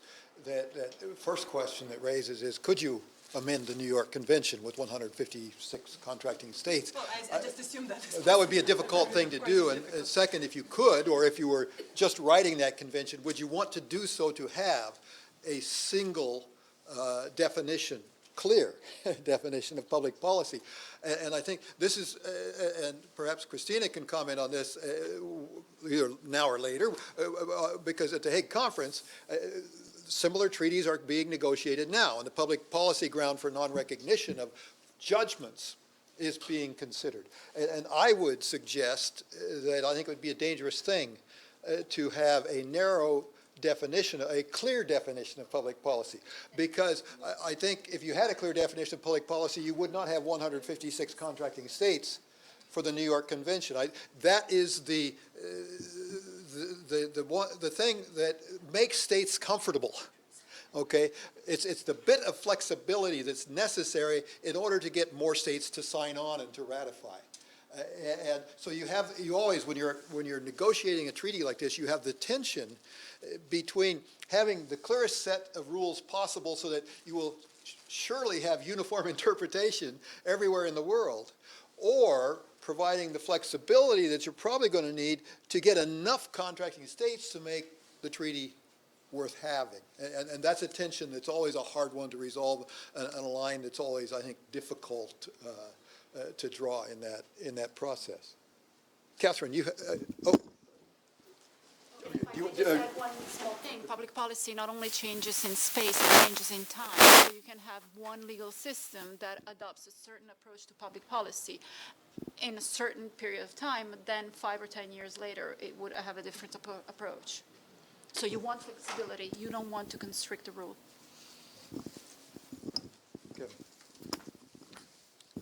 Thanks, Ron. I have a question for Vivian. Given the clash in assumptions about discovery, I was thinking it must become especially problematic with respect to electronic discovery in lawsuits, say, involving subsidiaries of European subsidiaries of American companies involved in litigation, given the electronic data privacy rules in Europe. And I was just interested if you were aware of any examples of that.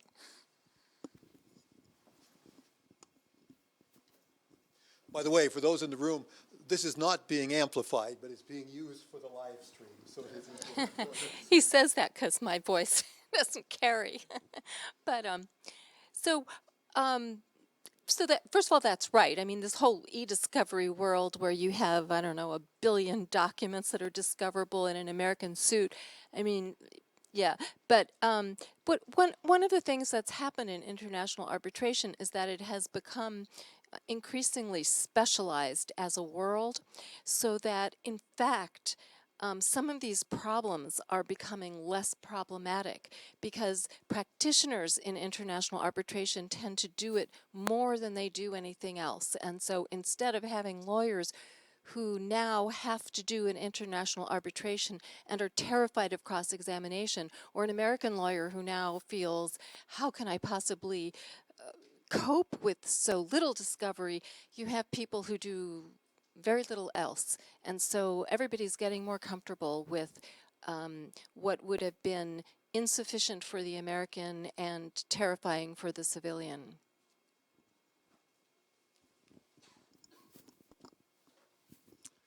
This is a question for Chiara, I think, and maybe for a little bit for Elena too, which is, you talked in your presentation about the way mandatory national rules can constrain party autonomy. And it does seem to me, as a mere dabbler on the outside of this world, that arbitration arrangements are sometimes set up for exactly the opposite purpose. They are set up to allow the circumvention of mandatory national laws through arbitration.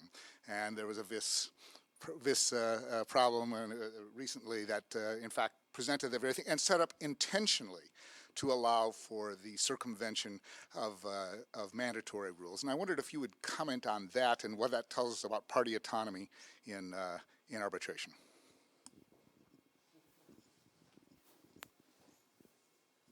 Thank you, Harry, for the very difficult question. You are really a friend of mine. Thank you so much. But what I can say, I'm an optimist person, so I think that usually that is not true. could happen. For example, I think, but maybe Elena can help us better. For example, now sometimes there is a problem in Europe in respect of the overreading rules about the European law. So in that case, many times the court said that the arbitral tribunal try to find a way to avoid these kind of rules. I cannot say it depends from the rules, but sometimes that could be true. As we said, there is not a general rules about public policy and mandatory rules. So sometimes if the party tried a way to avoid some mandatory rules, but without respecting the legal possibilities to apply different laws, why not? Elena? I agree. I think that's a very good answer because the question is tricky. You got another question? So I think these might be mostly for Elena, and I appreciate that they also might be a little more technical than you're interested in discussing today. And I don't know how deeply you were involved in the research itself, but I had some, I guess, methodology questions that come out of some substantive questions. So on the one hand, it seems to me that public policy and mandatory law are not at all linked necessarily. And enforceability or non-enforceability for violation of public policy is not always linked necessarily with mandatory law or with the arbitral tribunal's decision to apply mandatory law. So, for example, when parties choose the substantive law of, let's say, France, they are also, unless they expressly exclude it, choosing the choice of law rules of France. And in some instances, the choice of law rules of France may point to application of the mandatory law of another state. Now, arbitrators have a lot more flexibility in choosing which choice of law rules to follow, but there's certainly, in many ways, a very fundamental idea that could be adopted by arbitrators absent of a fear of non-enforcement. It seemed like the study was really focused on enforceability and public policy and sort of working backwards from there to mandatory law.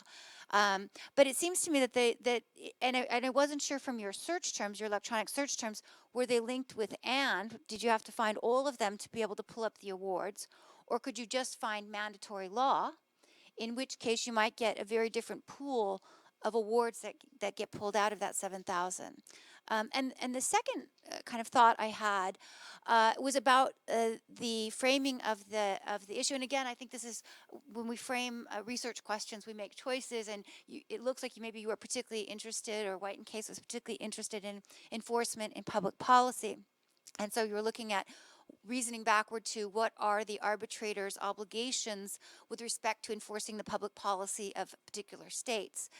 But another way of thinking about it, again, if you're looking at mandatory law, is do arbitrators have an obligation not to enforce the particular public policy of a specific state, but to ensure, in a sense, a transnational rule of law?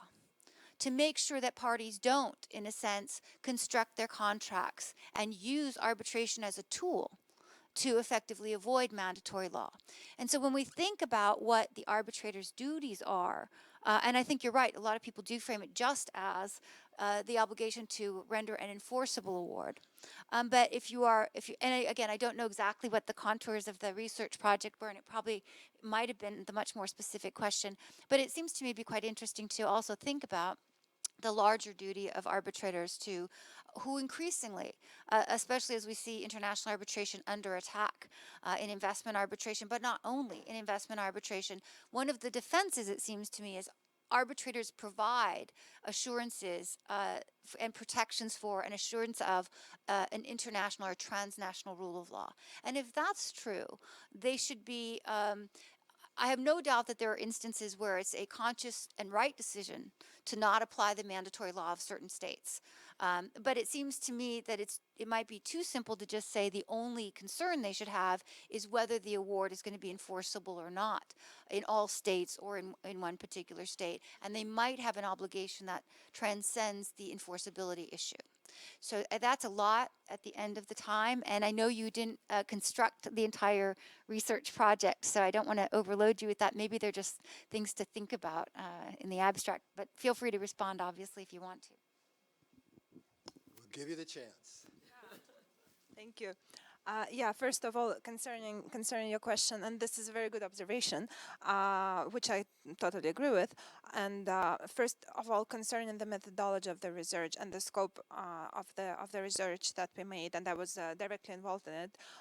So we looked at the very specific issue. We looked at the occasions where the enforceability of the award would be the only consideration for the tribunal to look at the jurisdiction of the potential enforcement.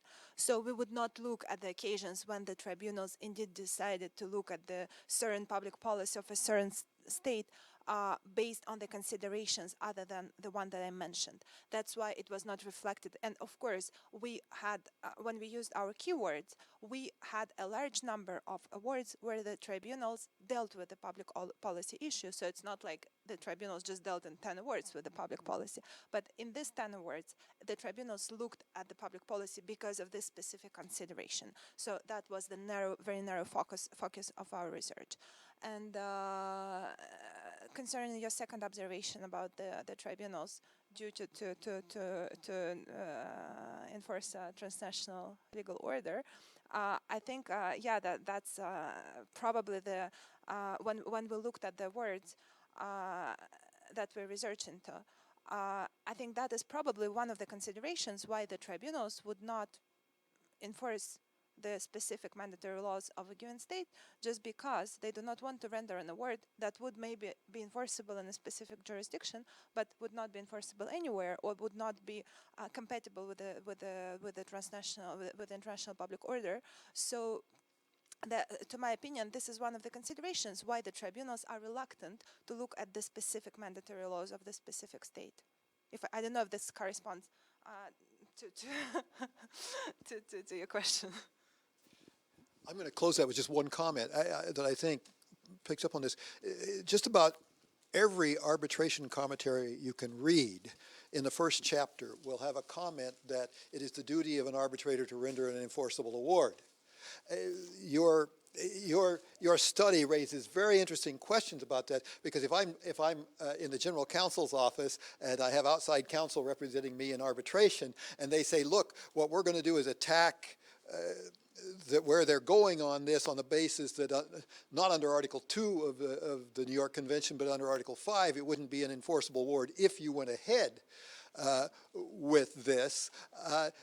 Would you, as general counsel, now after this study, pay for that kind of an argument to be made? I think there are very, very interesting questions that come out of this study. We are out of time, and we want to try to keep on time. We're going to stop now. We're going to take a break. Our break is no longer 15 minutes. It's 13 minutes.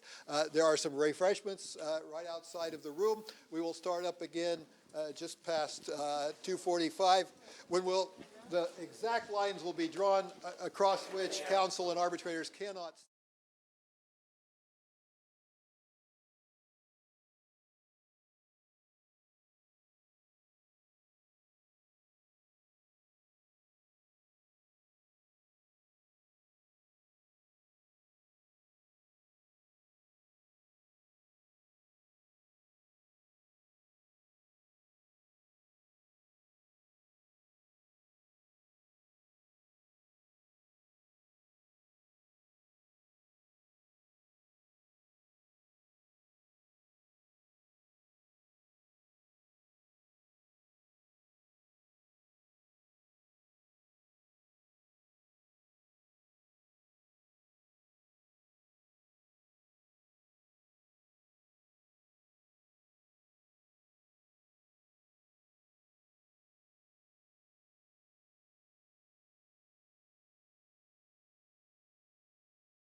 to that subject that's important to all of us, and that's ethics, okay?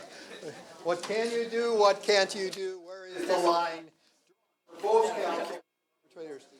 And we have, on this one, I can safely say we really have the leading expert in the world here on this. And any of you who have done any research on ethics in arbitration know that that's true, because any research you do leads to Professor Catherine Rogers.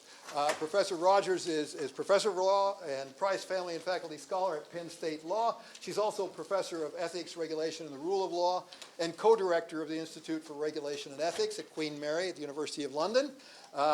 She is the author of the leading work on ethics in arbitration, which is titled Ethics in Arbitration.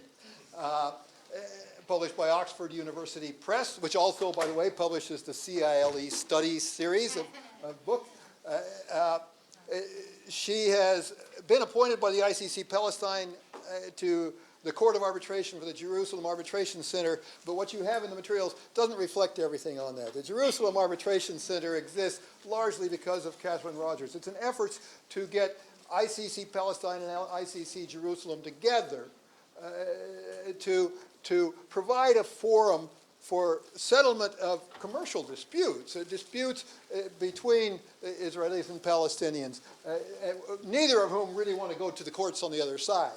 And you can understand pretty easily why. But that can't go to the courts. Some of them can't. But that's an example of using the law, using arbitration for purposes that are incredibly important in what we do. And so Catherine has done some very, very special work on that. She's also the founder and director of Arbitrator Intelligence, an information resources nonprofit organization. Look it up. It's very, very good. It focuses on transparency, fairness, and accountability in arbitrator selection process, something that a lot of people worry about. Confidentiality in arbitration means you can't find prior decisions, means you don't know what the arbitrator has said in the past. Do you want to appoint them as your arbitrator, right? So, but Catherine's going to make all of this stuff perfectly clear for us. Welcome, Catherine. In 40 minutes or less. So that was actually quite overly generous. But let me start by saying how absolutely delighted I am to be here. Particularly at Pitt. I actually am just up the road in Penn State, but I have never previously been to the university here, which is a little shocking given how long I've been a fan. I've actually vied for presidency of the Ron Brand fan club, but I'm only just a member. I haven't yet risen to that status, but I've been a fan for so many years. It's really great to finally be here. And it's also great to have Chiara, who I met in Italy. We couldn't even decide how many years ago, but it's definitely up into the double digits. And actually, Chiara was overly generous as well, because I think one of the very first articles I ever read on international arbitrator ethics was authored by Chiara many years ago. And also Vivian is not here, but is someone who I referenced quite a bit earlier in my work as well. So it's a real delight to be here. A nice thing to say, I'm the leading expert, is another way of saying nobody else used to care about this. As a matter of fact, people affirmatively said this was all irrelevant. Why, who is this crazy woman who keeps talking about ethics and international arbitration? Why should we care about this? And actually, until pretty recently, people didn't. They started with arbitrators, caring about focusing on ethical issues.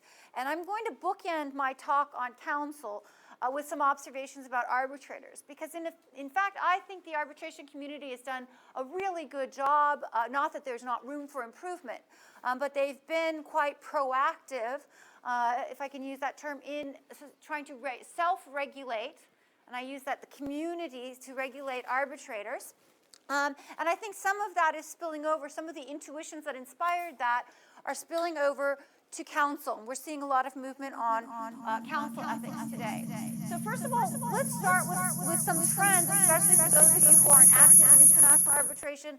Why is it that when I first started writing in this area 15 years ago, 16 years ago, was everyone saying this is not an issue? And today it's really actually clearly an issue, a lot of activity going on in this area.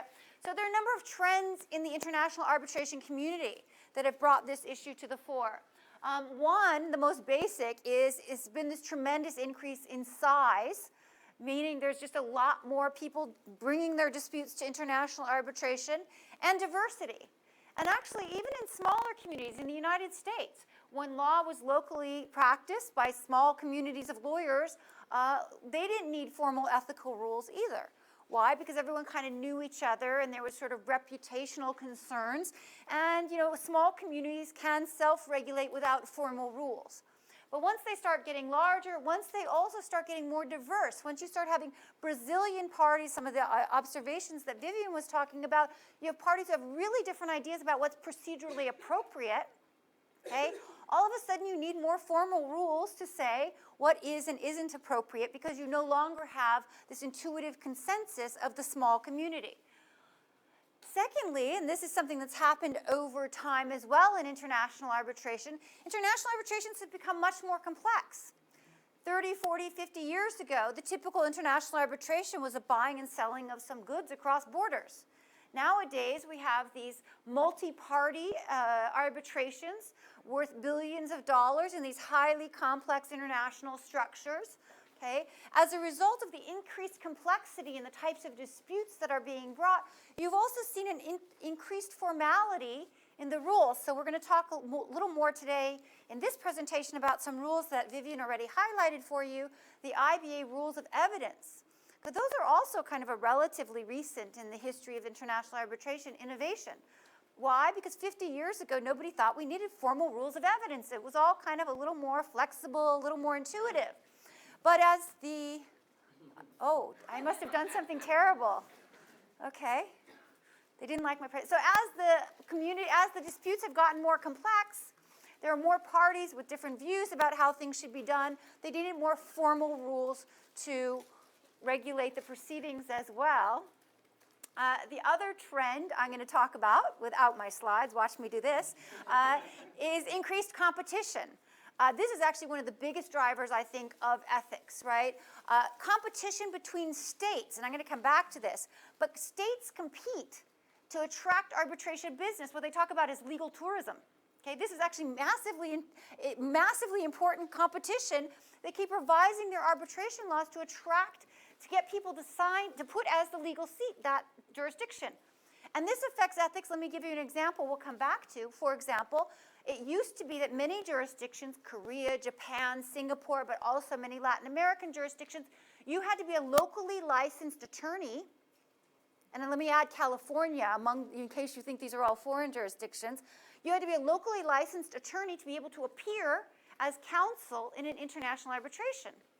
Well, what do you think that does in the competition to get your jurisdiction selected as the legal seat? Foreign lawyers who would like to get the arbitration business when the dispute arises don't put your jurisdiction in as a seat. So what we've seen is a sort of, you might say, unilateral disarmament. Okay? Jurisdictions are saying, hey, we're not going to regulate attorneys. Our ethical rules don't apply to foreign lawyers when they come here. You can come here and appear in an arbitration. You don't have to be locally licensed or bound by our ethical rules.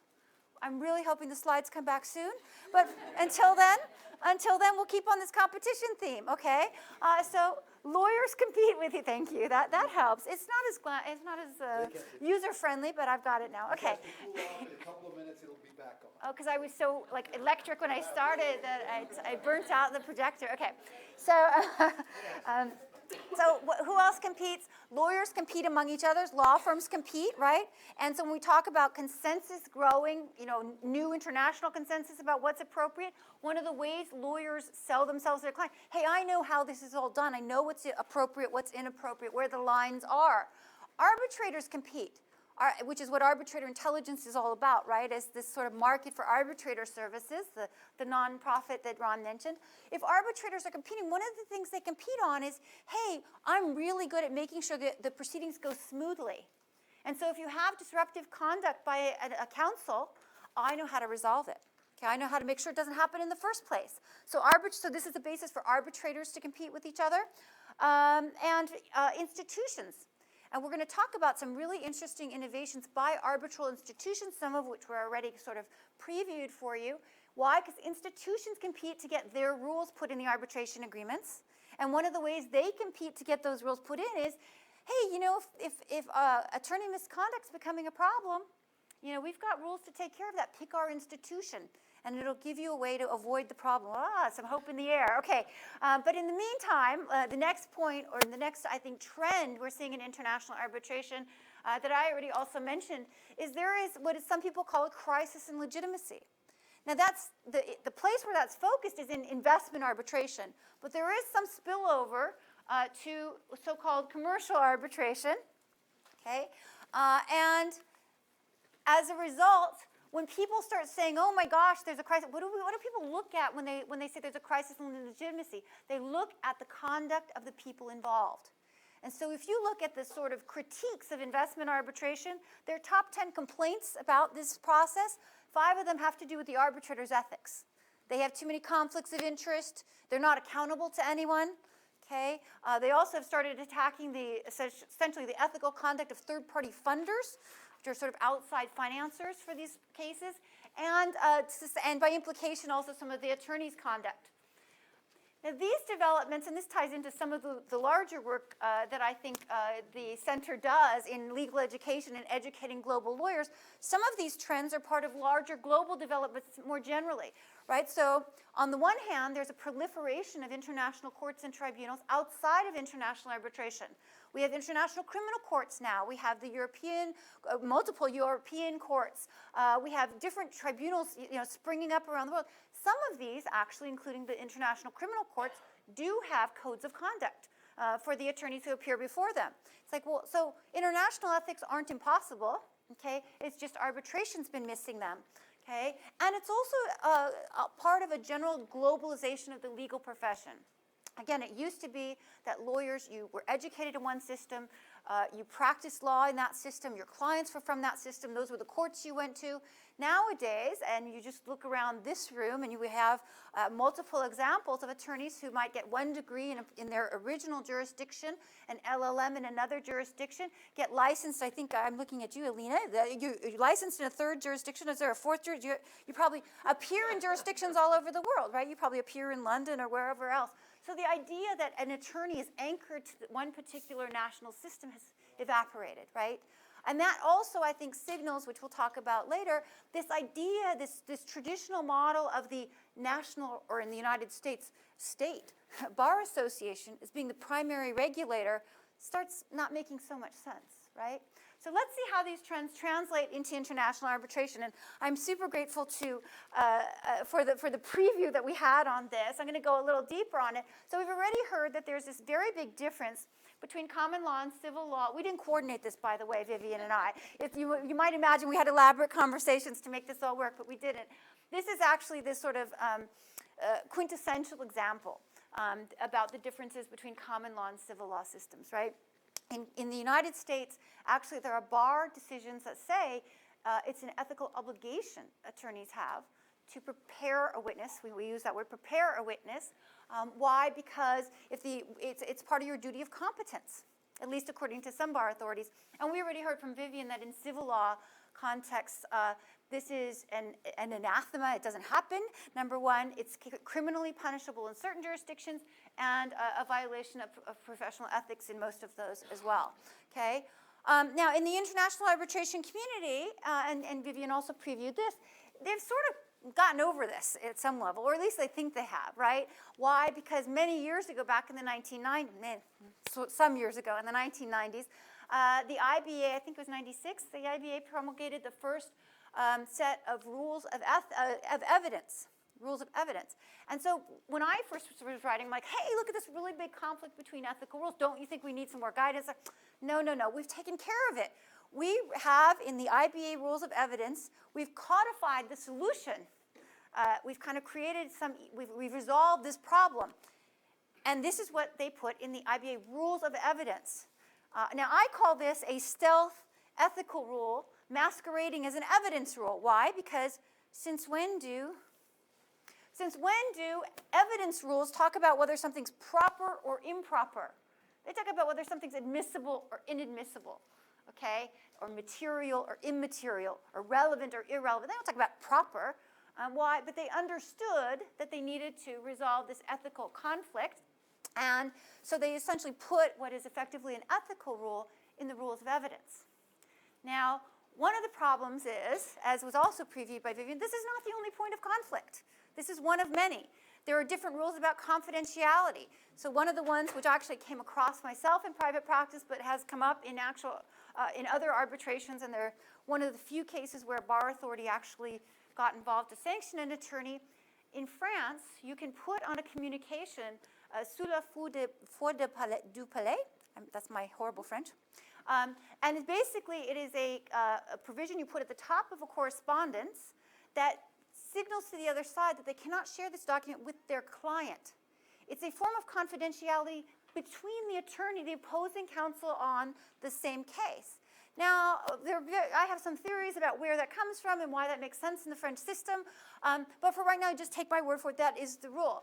Okay, when I was in practice, we actually had one of these communications come to us. We looked at what was in the letter. It was shocking, and we thought, wow, our clients can be so interested in this. The first thing we did, of course, was send it to our client, and we got this very angry phone call from the French counsel saying, why did you do that? You're prohibited from doing that. It was unethical. Well, we're like, unethical for whom? And they said, well, under French ethical rules. I'm like, I'm in San Francisco. This case has, apart from the fact that your client and you are French, this case has nothing to do with France. So what makes you think French ethical rules apply? So there are many other areas besides witness preparation with our conflicts, and I don't think this rule really solves the problem fully about even the witness conflict, okay? And we'll come back to that. But I want you to have that example in mind as we go through the question, the larger question, we could say the choice of law question. What rules apply to counsel in international arbitration? As it turns out, nobody knows, okay, including counsel in international arbitration, which is part of why they didn't think this was a big problem, right? Everyone had certain assumptions. No one really looked at it carefully, so they just assumed the problem away. That's become less viable.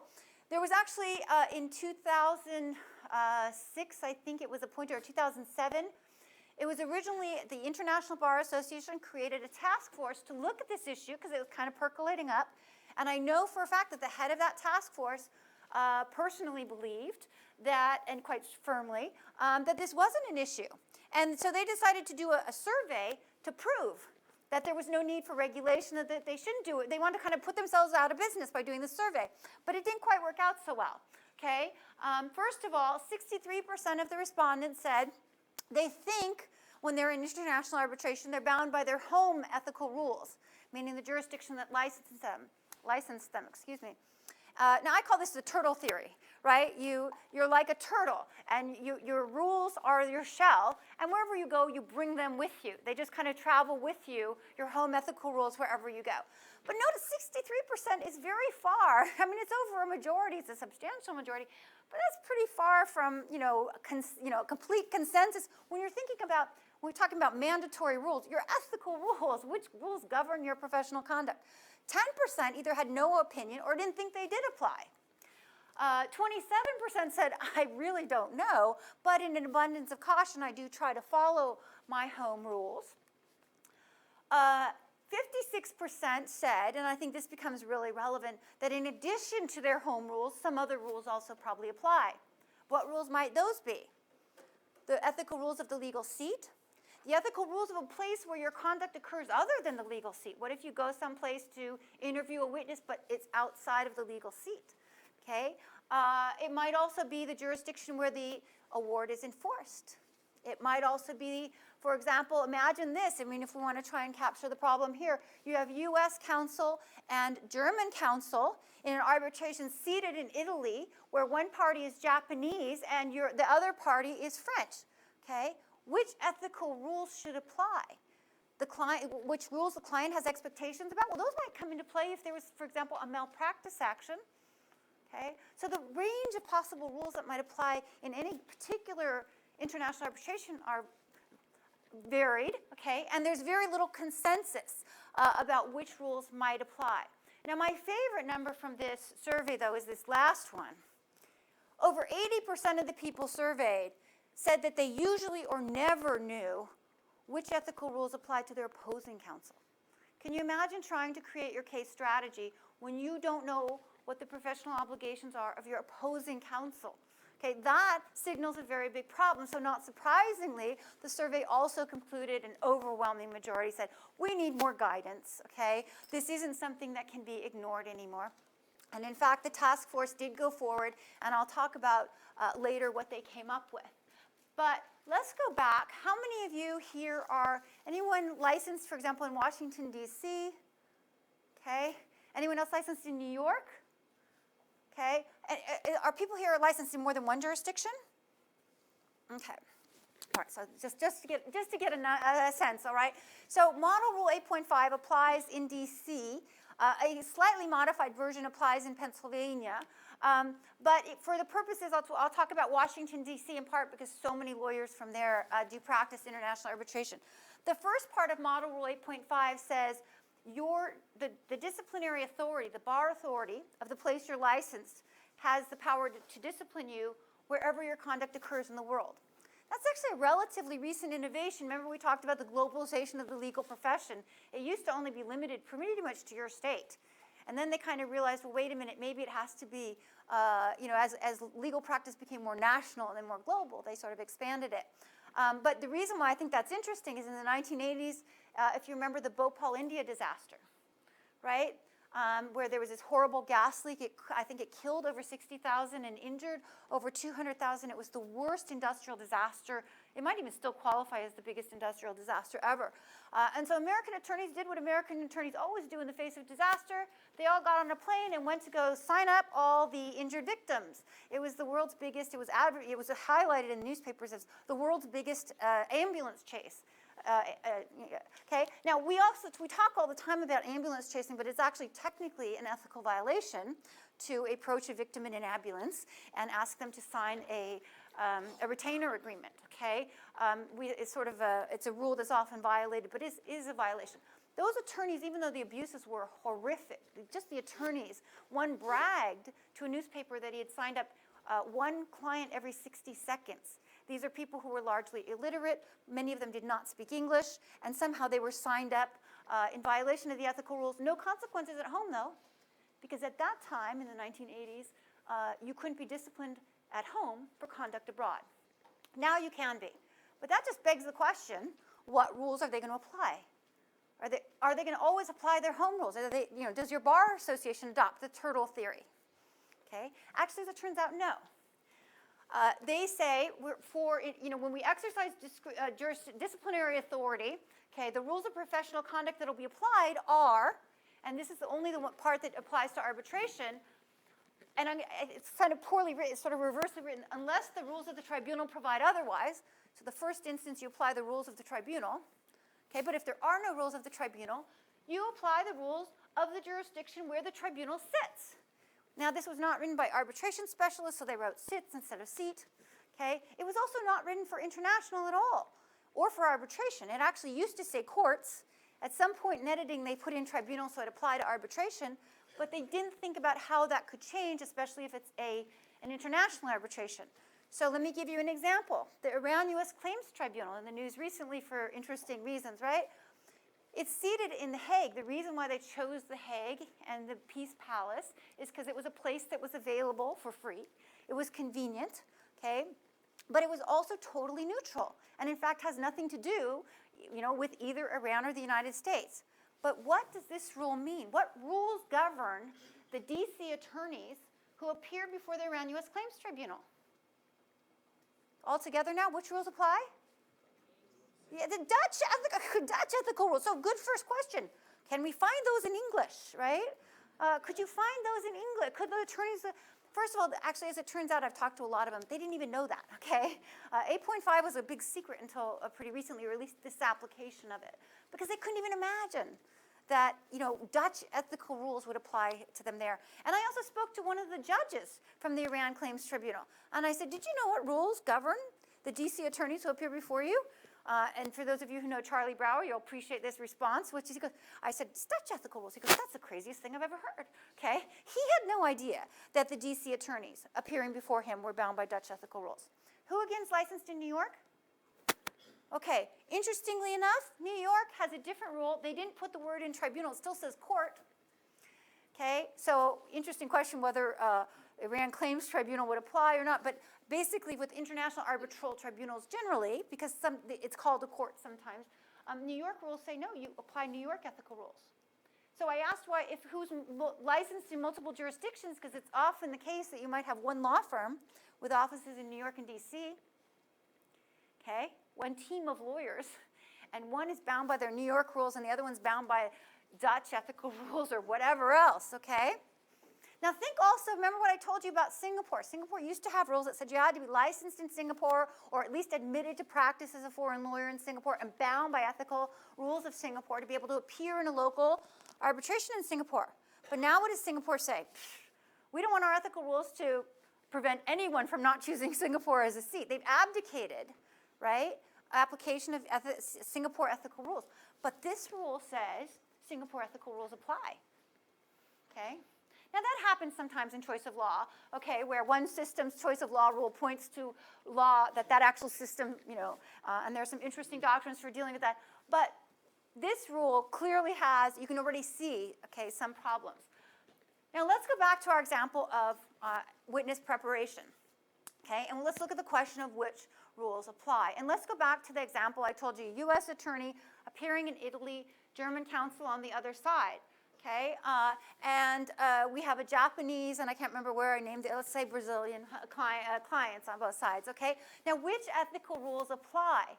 Now, under Model Rule 8.5, okay, says where the tribunal sits, which means as a U.S. attorney, you are in Italy. Italy's a civil law jurisdiction, no witness preparation, okay? And so let's say the German party, counsel on the other side, gets really exercised about something you did and decides to report you to your local bar association, okay? Now your local bar association says, well, we look at Model Rule 8.5, we have to apply Italian rules. Can we find them in English? First problem.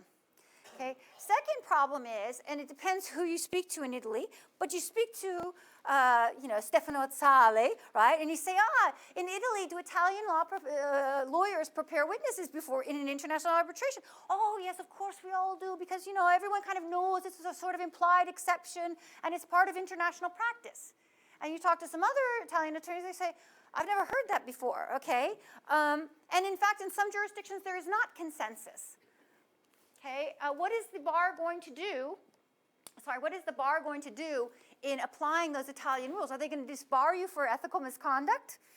Okay, assuming they can find a copy in English, and how are they going to prove that you committed misconduct? Okay, interestingly enough, most jurisdictions around the world have not, except for England, and I think one other. There really aren't choice of law rules for ethics in most other jurisdictions. Okay, they all just kind of deal with the turtle theory, adopt it. But there is a couple of jurisdictions that have tried to deal with this witness preparation problem, particularly Switzerland, Belgium, and France. And I think it's because these three jurisdictions actually have powerful international bar lobbyists for international arbitration, right? And so they got what we might call carve-outs, like a limited choice of law exception. So in all of the ethical codes of these jurisdictions, it says, the attorney may not interview the witness, I think interview is the term they use, comma, but this rule doesn't apply if you're appearing before an international tribunal.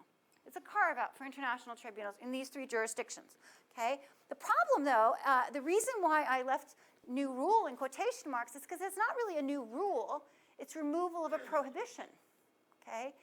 And removing a prohibition is different than creating a new rule, because a new rule might have different contours. And in fact, in the United States, we have a rule saying you can speak to witnesses, you can do certain things, okay, but there are certain things you cannot do. For example, interview employees or certain former employees who might have confidential information. You're not allowed to do that under US rules. If you just take away the prohibition, you don't have any of that nuance of an actual rule, okay? And so that's one of the problems. The bigger problem, which I've sort of already alluded to, is how is a national bar going to essentially be equipped to try and apply a foreign country's national ethical rules? There's the problem first of language.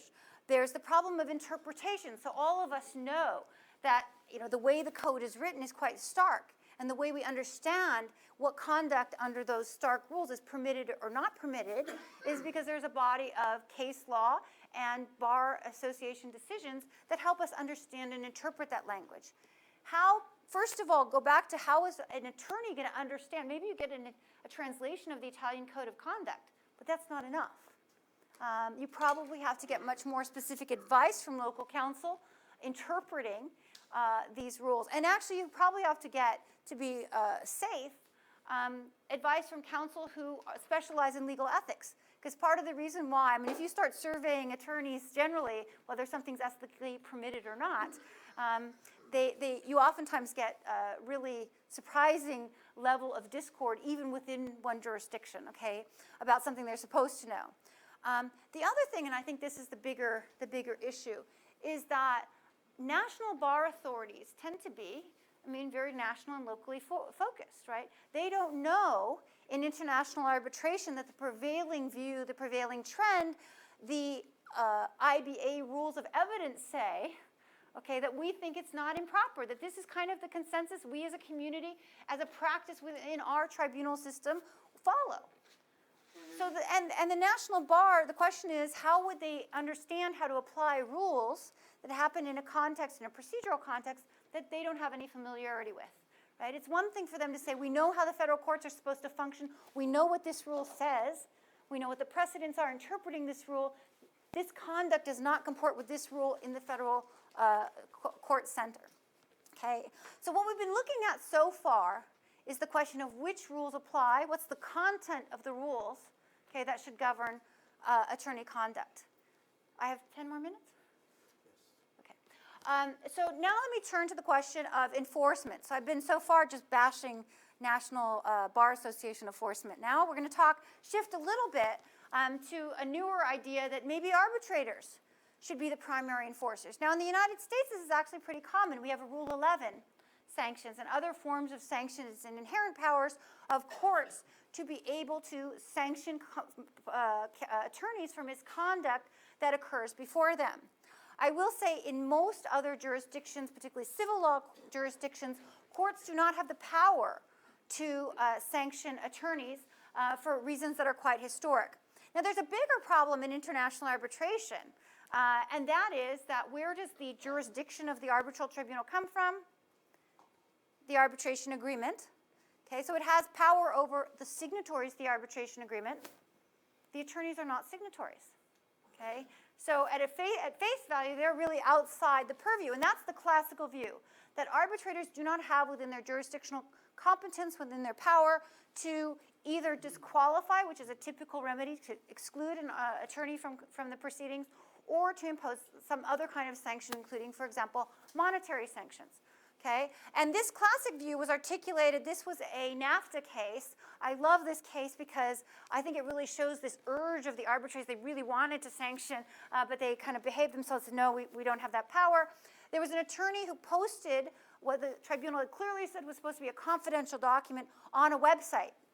And it was clearly the misconduct of the attorney, not of the party. And the tribunal understood this, and but they said, well, we can't sanction the attorney, so we're going to sanction the party for $10,000. And they also wrote this sort of scathing award chastising the attorney. They ordered this award chastising the attorney and sanctioning the party to be posted on the same website where the confidential information had been posted. No, but the kicker's coming. And they put at the bottom of this award that even though they couldn't sanction the attorney, they presumed that the attorney would be reimbursing the party, okay, in the same amount of the sanctions that they awarded against the party, okay? So that shows this sort of impulse to sanction that has a problem. It's a workaround, right, over the classic view. My view is that that's very much changing, although it's still in a state of flux. And I will just confess up front, this is not universally understood or accepted.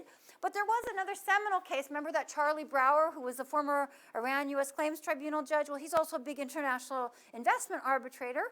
Okay, and in this case, Het versus Slovenia, he authored a decision saying there was an attorney, and you referenced in a case that came up in France, it's very similar facts. One party showed up at the hearing or right before the hearing with a new attorney who happened to be from the same barristers' chambers as the chairman of the arbitral tribunal. Now, we won't go into the differences between barristers' chambers and law firms. For our sake, we'll just say it's the same, that it's a conflict of interest to have an attorney on one side who's at the same barristers' chambers or firm as one of the arbitrators, right? The worry is they might favor each other. Well, no one wanted the arbitrator to resign, so he was the chairperson. So then the question became, can the arbitrator disqualify counsel? Can they tell him, no, you can't have this attorney help you on this case. They have to be excluded, okay? Now, this was an investment arbitration under the ICSID rules, and Charlie Brower looked to the to the ICSID rules and decided that it had an implied power in those rules to disqualify counsel. This was a really watershed decision. I think it's important that it was written by Charlie Brower because of his preeminence and his and probably informed by the fact that he was formerly an international judge / arbitrator. There have been some other investment arbitrator tribunals that have been a little more reluctant, not always willing to do it. None of them have directly rejected Sept versus Slovenia, but they've expressed more reluctance about it. Interestingly enough, both before and after Sept versus Slovenia, because there have been other cases where this happened, arbitrators have put, again, another way to work around this jurisdictional problem in their initial procedural orders, that any time you bring a new attorney into the case, you must alert the tribunal, and that the tribunal has the power to disqualify them. So in a sense, through contract, and we won't talk exactly technically how it happens, but they've sort of implemented it on an ad hoc basis, this power. Now, I think there's also a lot of U.S. case law and jurisdictions other than the U.S. that have said arbitrators don't have this power. But I think the case law is shifting. Let me go through a number of recent developments that indicate, I think, a new awakening and commitment to more careful attorney regulation in international arbitration. The most important one is, remember that task force I mentioned at the beginning, they actually changed their name and they came up with something called the Guidelines on Party Representatives in International Arbitration. So I only have a few minutes left. I could go on and on. One of the other problems with having the regulation at the national level is you don't have to be an attorney to represent a party in an international arbitration, which would mean, if you leave it to the national bar associations, that one party representative could be subject to ethical rules and perhaps disciplined, and the other, there are no rules that apply whatsoever. Okay, so the profundity of the differentiation can be big. So they adopted these rules. Some of them are quite controversial. And the major critique of them is that they were drafted primarily by common law attorneys, taking as a starting assumption certain common law assumptions. And most particularly, they impose, the one that's most controversial is they impose a duty to advise your client to retain documents that might become discoverable in the arbitration.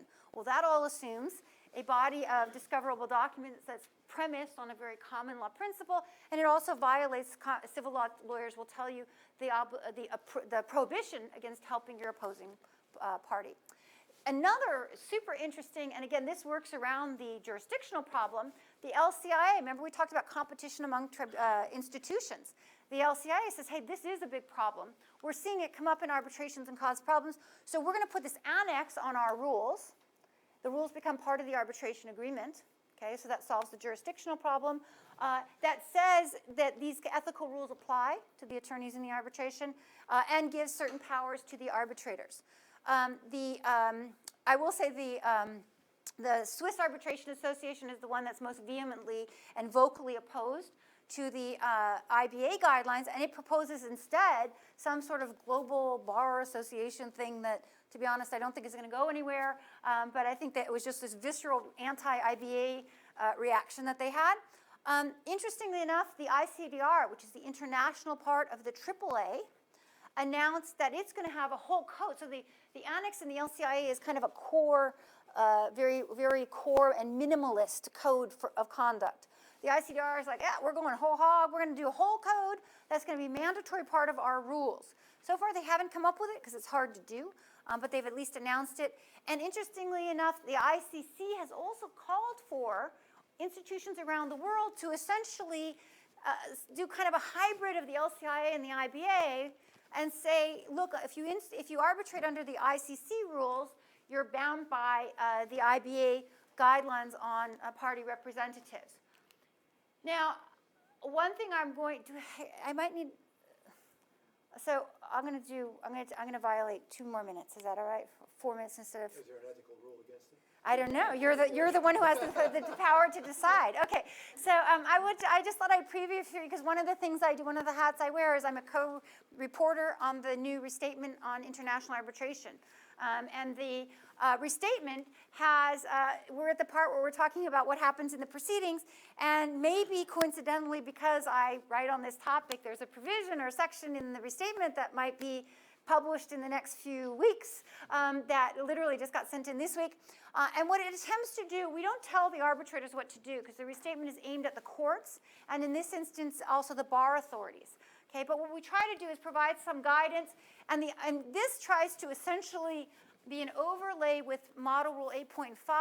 Specifically, this last provision, I think, remember that unless the tribunal rules apply otherwise? Remember that hanging part that says if the tribunal has rules, those are what apply? We basically give, we try and give that language power here by saying, look, if the parties or the arbitrators say the IBA guidelines apply, that trumps the rules of the seat, right, or the rules where the tribunals sit, under the actual choice of law rule in Model Rule 8.5. Okay, we're going to have a discussion with our advisors. We'll see how controversial that is. But this would actually basically give effect to that provision in Model Rule 8.5 and make it be the international rules rather than the domestic rules that apply. The other thing it does is provide some basis for the courts to disqualify or otherwise sanction attorneys. Now that, you're thinking a restatement. Doesn't that, as I recall, when I learned that, they were supposed to restate what the courts were doing, not come up with new, this is being recorded, so let me say this carefully, not come up with new radical innovations, okay, but we actually, I do think we're seeing a shift in the case law. So there are cases very clearly, I told you under the classic model, that say not in the jurisdiction of the arbitrators because the attorneys are not signatories, but in fact there are cases that say, interestingly enough, one of them in the immunity context that says, hey, because the arbitrator refused to disqualify an attorney, and the party tried to sue the arbitrator from essentially malpractice because of this bad decision to refuse to disqualify the attorney, and the court says, no, the decision about whether to disqualify or not the attorney is perfectly within the arbitrator's functions, okay? And the other one says, in the justices, interests of justice are served by charging arbitrators with deciding the overall matter, including allegations of discovery abuse and disqualification motions. Now, these are both domestic decisions. I actually think it's much more compelling for some of the reasons we've talked about for arbitrators to have this power in the international context. And I'll tell you one. Do I have one example to give left? I will leave the example, and anyone who wants can ask me about it. With that, I will stop, though, so I don't offend or get disqualified by Professor Brand.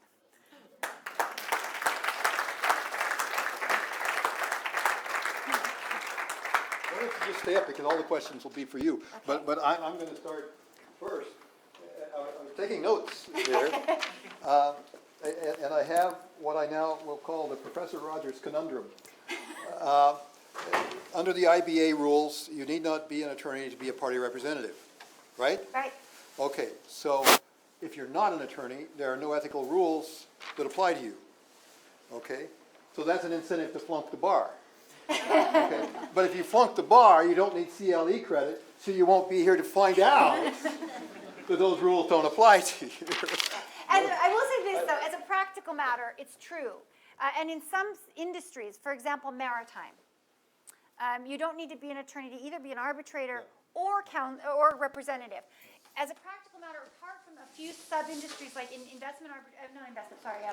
reinsurance arbitration, a lot of the arbitrators are not actually attorneys. They're sort of industry specialists. But that's quite peculiar. So they sort of wrote it broad to capture everything, but it's kind of unusual. I'm sure that's generated questions, including perhaps the one that was invited at the end of the discussion. And I will come to make sure that we're on the stream. First of all, since we have a White and Case associate on our midst, I wanted to point out that Charlie Brower was a partner at White and Case for many years. He was indeed. And when I was a White and Case associate many years ago, I used to work for him. Congratulations, by the way. That must have been a fun job. It was. Some associates teach their partners many good things. No, he was a character. You couldn't, I wouldn't presume to I teach wouldn't him call something. Charlie teachable either, to be honest. But I do have a question that's prompted by your little example of the French attorney who sent you the documents with the notice on the top. Between what you've said and what Vivian has said, I think attorneys from different cultures and jurisdictions must make a lot of mistakes like that. And so that led me to just do a quick Google search, and I found an ethics opinion from the DC with the title that suggests the line of my approach here: inadvertent disclosure of privileged material to opposing counsel. And if you read it, where, on the other hand, the receiving lawyer knows of the inadvertence of the disclosure before the documents are examined, you have an obligation to send it back. Yeah. Now, whether that applies in particular, that concept, an ethical rule preventing one from taking advantage of what one knows is a mistake on the part of the other side. Does that appear? So let me do a couple, because first of all, it's a very rich question, which lots of things. I mean, first of all, you're all lucky that I was limited to 40 minutes, because I can go on for like 5 hours on this stuff, okay? There's just a lot of stuff in there. But for example, as Vivian highlighted earlier, we don't have a clear rule. And the IBA actually couldn't come up with a clear rule on privilege. So there's a question: should you have the most protective privilege? You know, if you have two different standards that might apply, do you pick the one under which the document was created? So the expectation of the party when they created it. Do you pick the one that's the sort of more fair, going to be more disclosable? So they haven't really resolved the privilege issue, and it's just a profound mess. And that's just to emphasize when you say inadvertent. I mean, a lot of these questions are very fluid, and they're still evolving, right? Because the process is evolving tremendously. With regard to inadvertent, I don't have time to get to it, but I actually think even under the U.S. ethical rules, there's in model, which rule is it? 3.3, which defines misconduct. Is it 3.3 or 8.4? It says here are the things that are misconduct. One of which is engaging in criminal activities that reflect badly on the legal profession, or interfere with the administration of, or conduct that interferes in the administration of justice. Well, wait a minute. Preparing a witness in a place where it's a criminal offense, even though it's perfectly ethical if you're a New York attorney, because remember it's the New York rules that apply, that might nevertheless come in the back door as misconduct because you're doing a criminal offense that reflects poorly on your status as a lawyer. Or when they say administration of justice, if you do something that's clearly, meant to be disruptive of an arbitral tribunal, even if it's perfectly ethical in the rules that apply to you directly, maybe that can, again, come in the back door. So I think, one of the biggest answers, I think, to your question is a lot of the response to this, or temporary solution, is to try and be upfront, okay? But that raises problems about revealing your strategy, right? Okay. But I think a lot of this, to be honest, part of the reason this got onto the radar is I would put into two categories. They came up with guerrilla tactics as the term, like really bad misconduct. And in fact, in Sept versus Slovenia, the case where the attorney shows up late, they refer to that as a guerrilla tactic, this really nasty, effort to get the upper hand and strategy.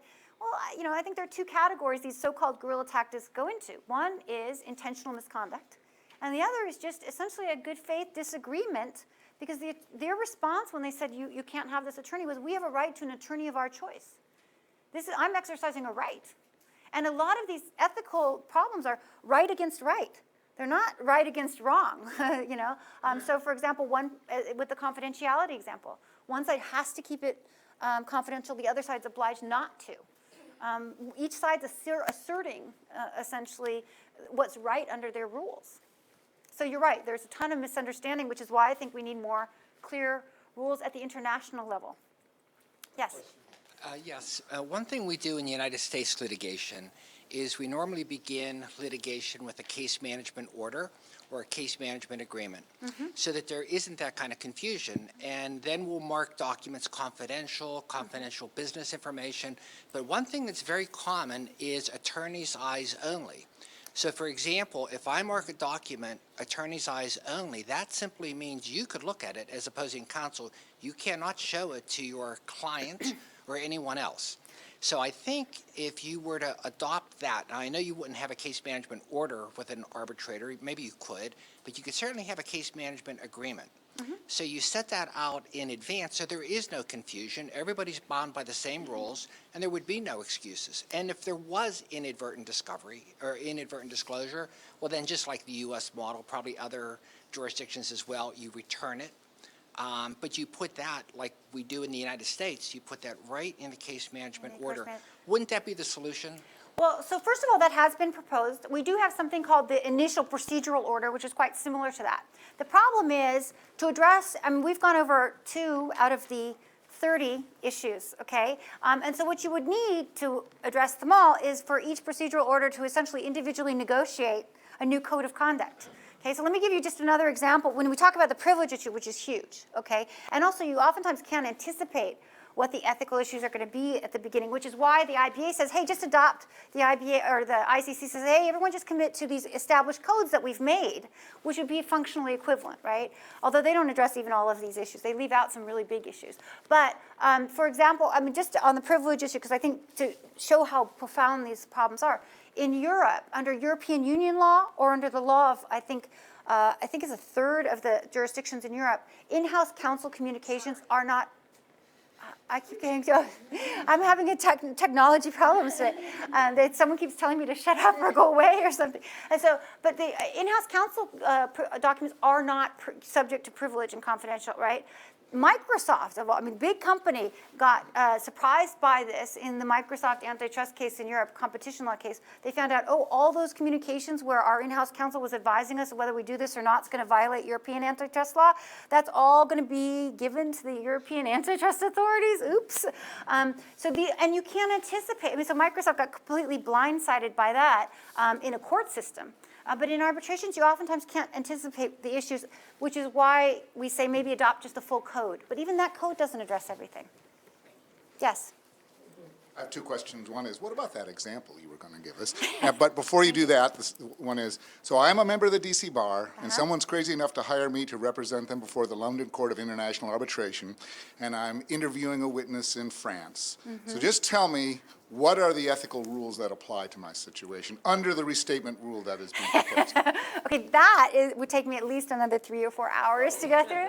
But let me give you an example. And this is something that's not covered. So even if you, in the initial procedural order, said, okay, yes, you know, the parties shall abide by, or the parties' counsel shall abide by the IBA rules. And this is a real case. I changed a few of the facts because I think it makes it more interesting. But a joint venture between a Mexican and American party. And they have a conflict, and then the Mexican party and the joint venture end up in a arbitration against each other. At this point, the joint venture is essentially the American party. You know, they are sort of asserting the claims on behalf of the joint venture.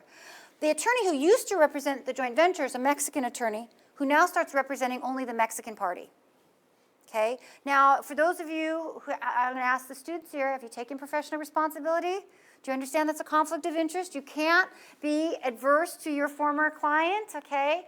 And so the American party, I think there, has a pretty good argument on non-enforcement under public policy of the award because they had their own attorney against them in this case, okay? I think that actually might fly as public policy, okay?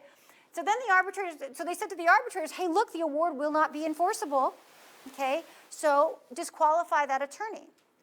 The arbitrators looked at the older case law that does very much exist, and we acknowledge its existence in the restatement. We just, you know, we sort of choose the newer law. But, and they said, we don't have the power. We wish we could, but we don't have the power to do this. And the resort might be, well, go complain to the Mexican bar. Sounds pretty reasonable, right? Problem is there's no such thing, okay? You don't have to be, they don't have bar admission in Mexico as a prerequisite for practicing law. And by the way, whatever codes of ethics they do have, which actually aren't exactly the way we think of codes, this is perfectly not a conflict of interest, not a problem, okay? And that is, I think, I like that illustration because I think it illustrates, I mean, that person is actually a lawyer, but it illustrates that there's these radical different substantive differences, not a conflict of interest so profound it might affect enforcement of the award, okay? And the difference, and you can't go to bar associations because the differences in substance are magnified by differences in enforcement standards and procedures. And so I think what that case to me illustrates is the need for international substantive rules, and as the primary enforcers, the arbitrators, with courts perhaps being certainly at the award enforcement stage and perhaps also bar authorities also being in the mix. So we're not excluding them completely, but the arbitrators are the ones who see the conduct, who understand what the prevailing standards are, who maybe in their procedural order adopted particular rules to govern, and who can make factual findings. Maybe there's follow-up in the bar authorities later or in the courts later, but at a minimum you have some recourse to this kind of conduct. And I do think that, if going back to one of the opening statements, the competition is what's driving all this, and the need to look legitimate. So if you say, oh my gosh, look at this terrible, outrageous conduct this attorney did in arbitration, and they say, well, how do you know it's outrageous? What rules apply? Nobody, remember those statistics, nobody really knows what rules are supposed to apply. 8.5 has tremendous ambiguities, okay, even just in how it's written, but let alone how it'd be applied by disciplinary authorities. And so one of the things we do, I think, to bolster the legitimacy of a system is say, look, we do have rules that govern how we behave in this context. So I think that's a probably longer answer than you were hoping for, but thank you for asking that question. If I get it right, that both answered the question and gave your hanging example. Is that right? Yes. Okay. So, Thank you. I was just wondering, when we look at the ethical rules applicable to international arbitration, to counsels in international arbitration, as compared to litigation, and I was just asking myself, because I think that one of the final goals would be to ensure that both parties to the arbitration would be equally situated, so that one party would not have her counsel that is bound by very strict ethical rules of, I don't know, New York bar, and the other party would have a counsel that is coming from, let's say, Mexican bar, who would not be bound by same strict more ethical rules. flexibility in how to- And yeah. that would make the parties' position unequivalent. And if we compare this, for example, to litigation in national courts, for example, if we have proceedings, and correct me if I'm wrong, in Pennsylvania, then we have to have two attorneys who would represent the opposing counsel parties, who will be licensed to practice in Pennsylvania. So the parties would be more or less equally situated. So is there a way to deal with this problem in international arbitration to ensure equal position of the parties? And I think that's my larger point, which is I think the only way you can do it is by getting away from the classical view that in a lawyer is like a turtle, and that if you're licensed in New York, you're a New York lawyer, you always take your New York rules. And I think we need international rules, okay, because that's the only way you can get a level playing field. And I think choice of law rules, for the reasons, the examples I gave you, I think saying, okay, well, let's choose either French rules or New York rules and say both attorneys are bound by one set of national rules. Okay, I think in some of my illustrations were meant to illustrate that choosing among national rules doesn't really work. And to some extent it also disadvantages, parties in other ways, right, because of enforcement issues. And so I think that I do really believe that the solution, now not for all rules, that's the other thing, is if you notice, again, I could go on for 4 or 5 hours, I think I'm out of time, but I think we need also more nuanced choice of law rules, right? Because it's not just that the code applies or doesn't apply, like an on-off switch, right? There are some rules that would apply in international arbitration, but for example, your financial relationship with your client, your local rules should still apply. French ethical rules should never start controlling how you deal with your client's bank account just because the arbitration is seated in France, right? So it's a really overly simplistic approach, and the solution, I think, is for international arbitration to take control of the issue and move forward. I'm going to exercise the moderator's prerogative and ask a question that I'm not going to have you answer, and that is, given your restatement rule that says, in effect, the ethical rules of multiple jurisdictions may apply, doesn't that beg for uniform ethical rules around the world? But I won't answer. okay, but thank you for a discussion of ethics that was both really scary and really fun. Please. I don't think I've been called felt scary before. Okay, we'll pick up again at 4 o'clock. Again, there are refreshments out there. The last hour is going to be focused on helping you understand how to draft both for choice of court and for choice of law and understand the interplay between arbitration and jurisdiction rules.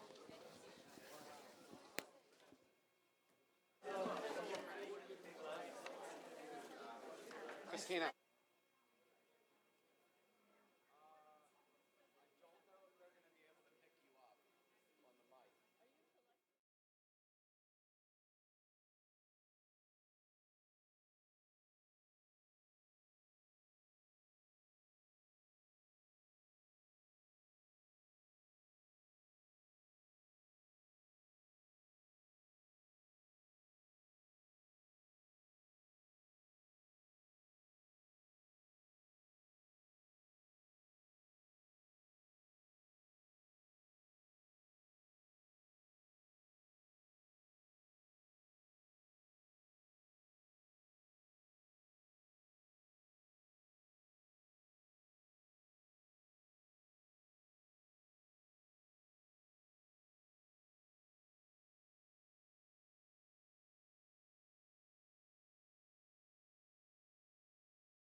pushed to the end of the day. And thank you for staying with us. We turn now from kind of really interesting issues to ethics, to issues that have to do with some of the basics. And we're going to finish up with drafting the arbitration clause, the arbitration agreement. What should be in it, what you need to think about while you're drafting. But if you're going to do that, you need to think about the alternatives. And one of the alternatives is litigation, choice of court, or not having any agreement whatsoever. And the work on that since 1992 has been done at the Hague Conference on Private International Law. And that's where our next speaker comes in. Dr. Cristina Mariattini is a legal officer at the Hague Conference on Private International Law. Prior to that, she was a senior fellow at the Max Planck Institute, Luxembourg for International, European, and Regulatory Procedural Law. Prior to that, in the same year, she received her LLM from the University of Pittsburgh and her PhD from the University of Milan. She is also co-rapporteur of the International Law Association. We've been hearing about the International Bar Association. Two great organizations, along with the third, American Society of International Law, that if you're students and you want to be into this stuff, get involved in them because they're really, really super organizations. But in the ILA, Cristina is co-rapporteur of the Committee on Protection of Privacy in Private International and Procedural Law. She's also a member of the editorial board of the Rivista di Diritto Internazionale Privato e Processuale. Okay. So, Cristina, welcome.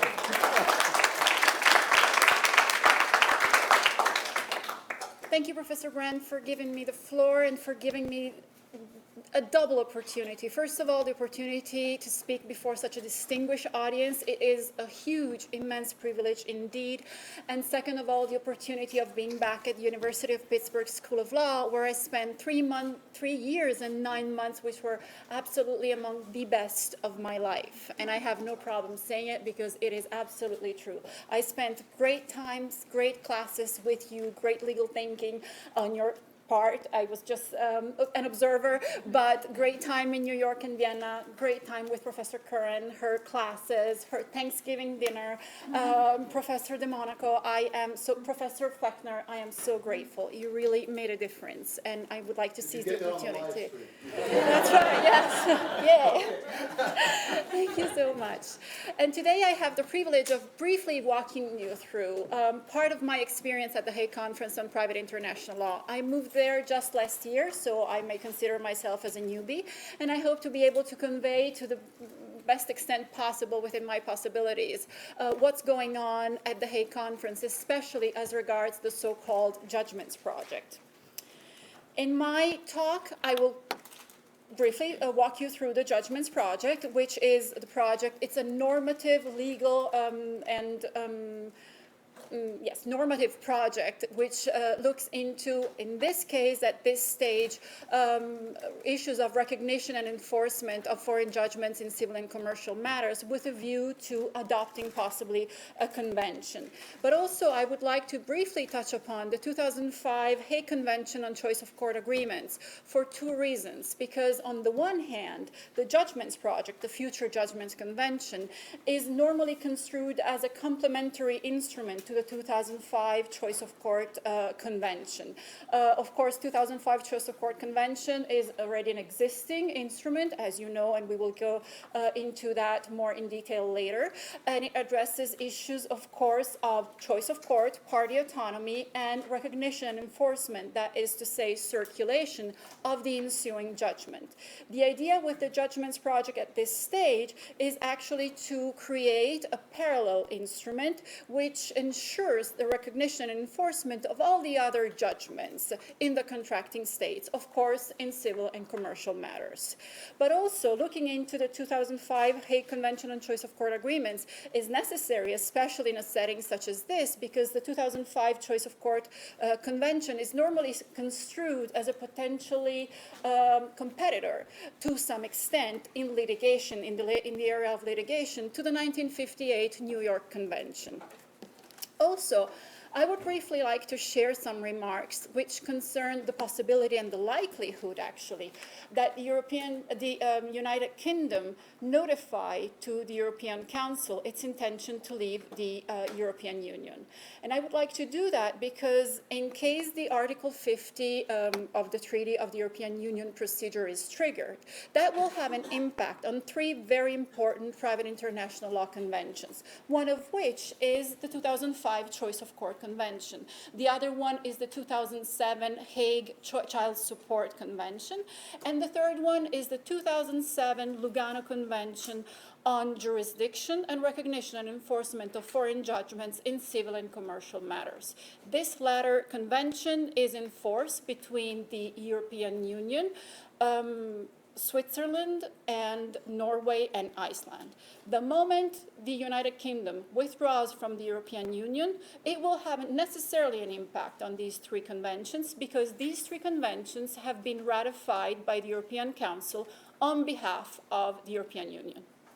So the European Council ratified the convention, and that became binding on the United Kingdom. What's going to happen the moment the United Kingdom withdraws from the European Union?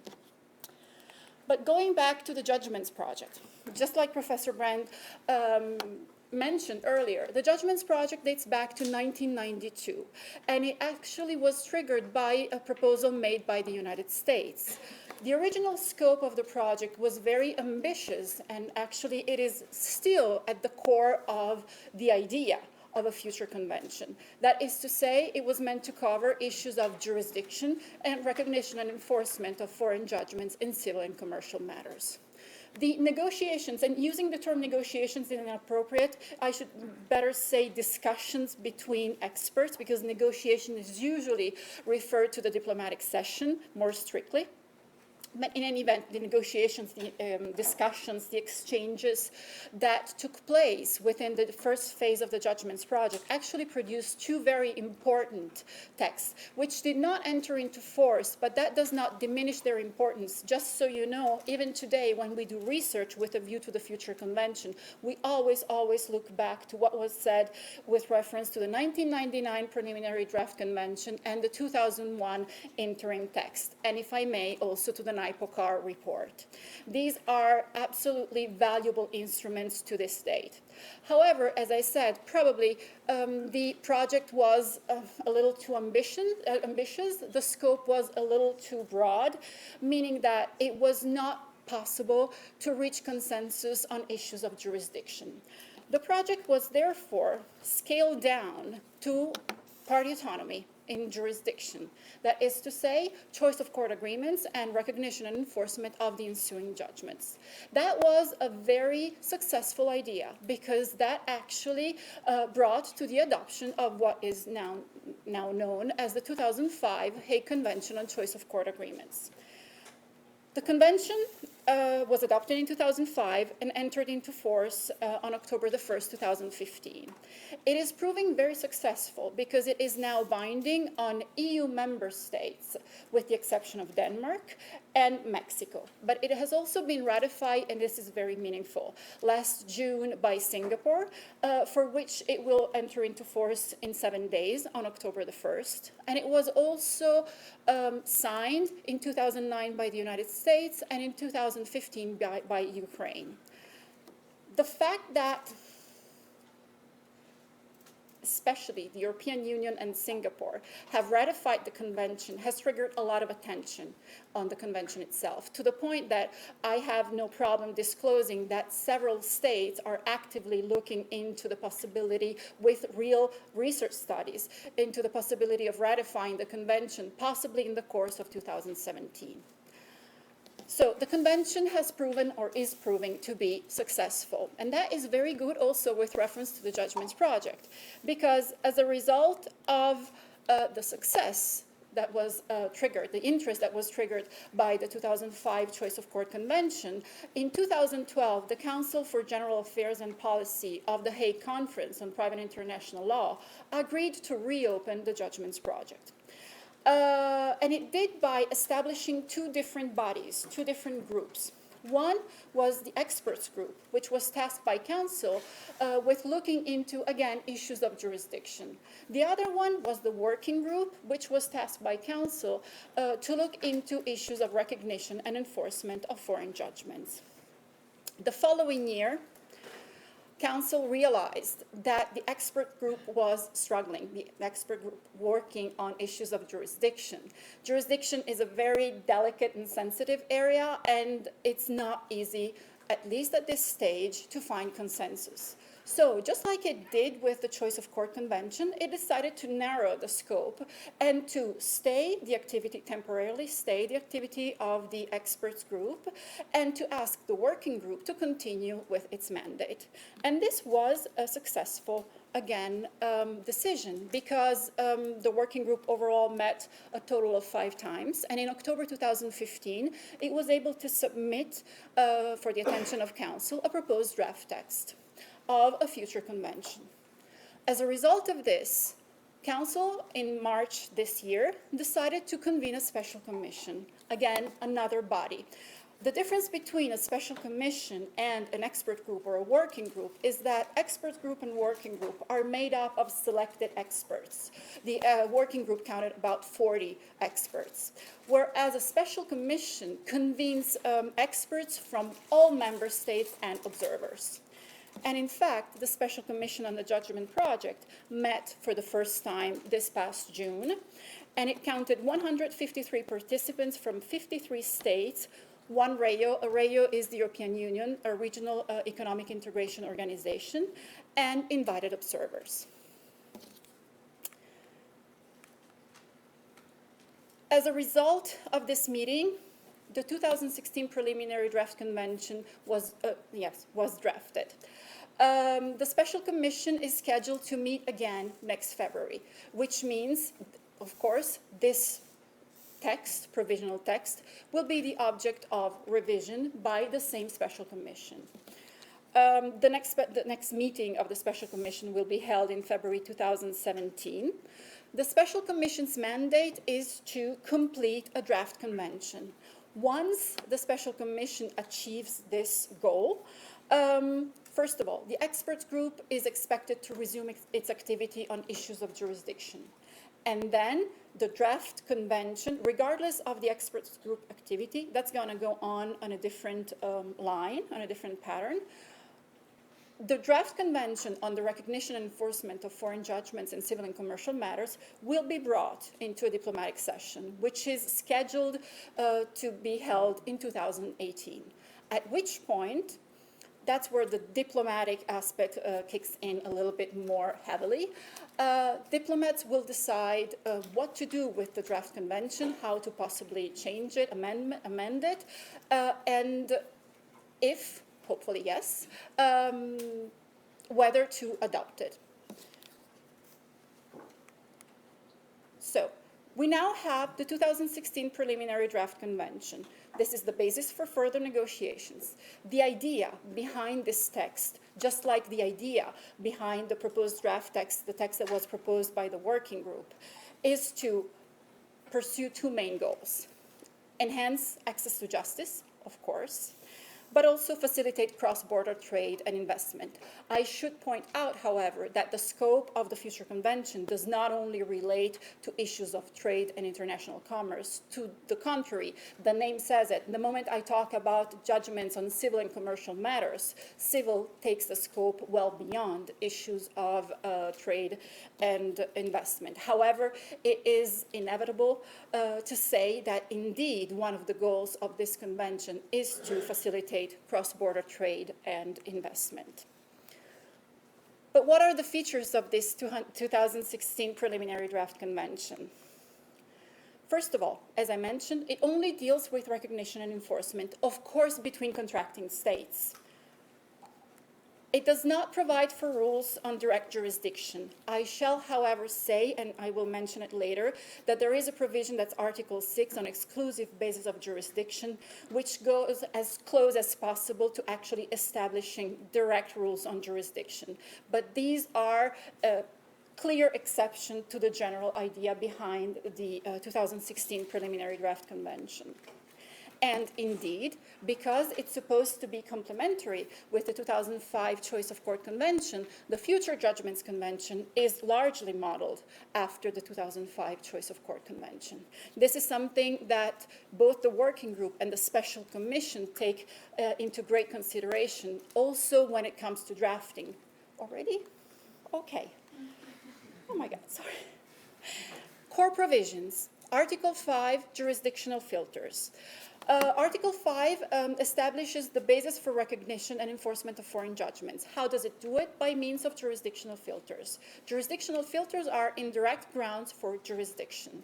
That means that a foreign judgment, in order to be eligible for recognition and enforcement in another contracting state, must meet one of these requirements, which is the indirect ground of jurisdiction. But that doesn't mean that the court of origin must have exercised jurisdiction under the indirect ground of jurisdiction. It is sufficient that the court of the state of origin meets the indirect ground of jurisdiction. Article 6, exclusive basis for recognition and enforcement. As I mentioned, this is as close as we get to direct grounds of jurisdiction. And they are provided for IP rights, rights in rem and immovable property, and long-term tenancies.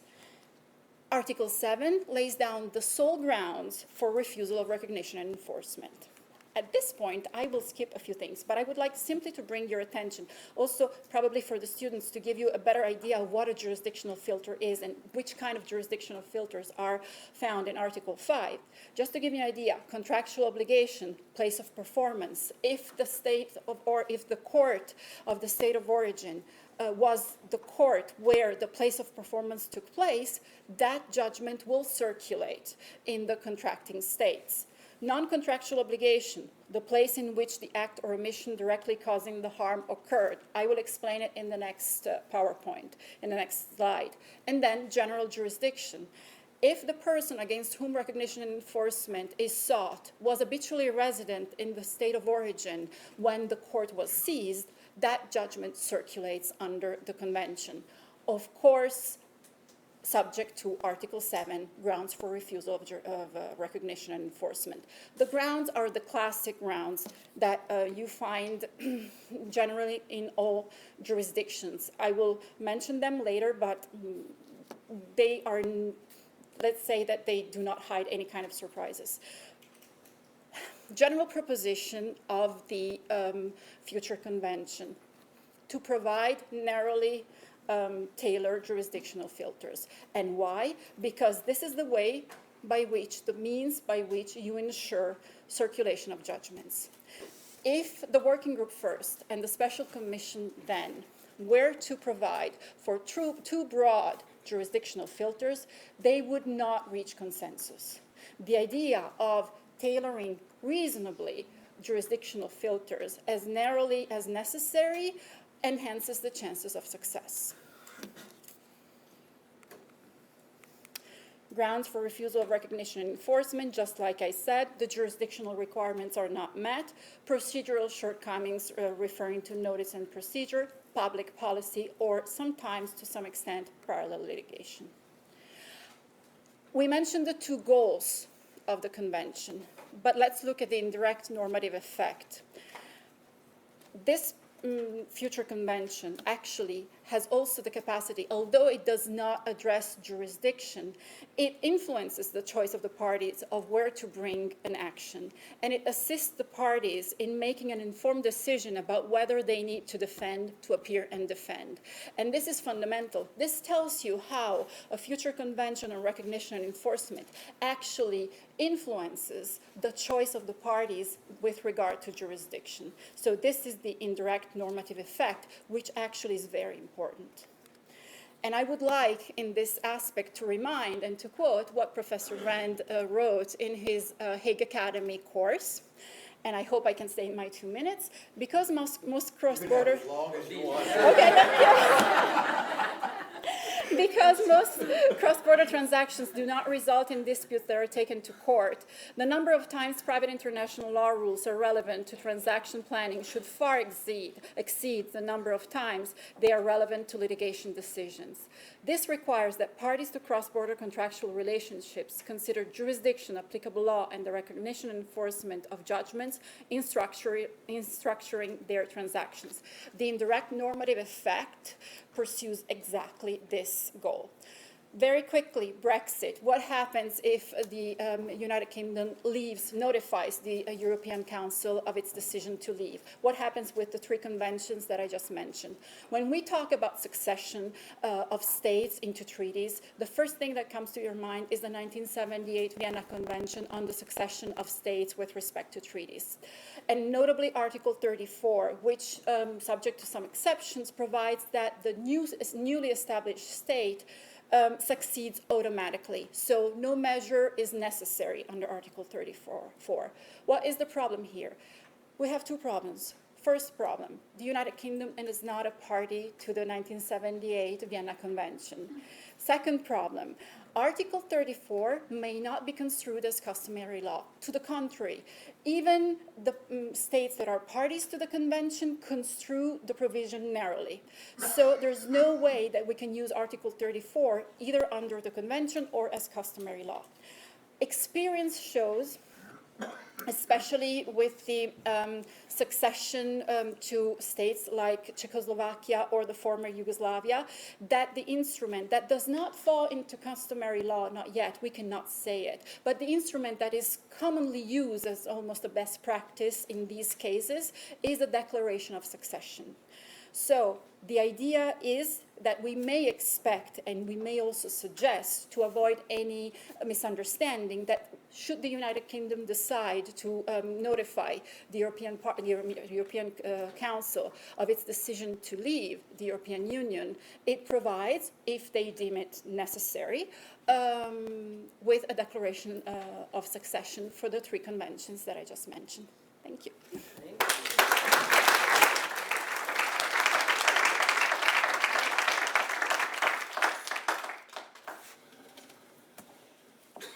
Thank you, Christina.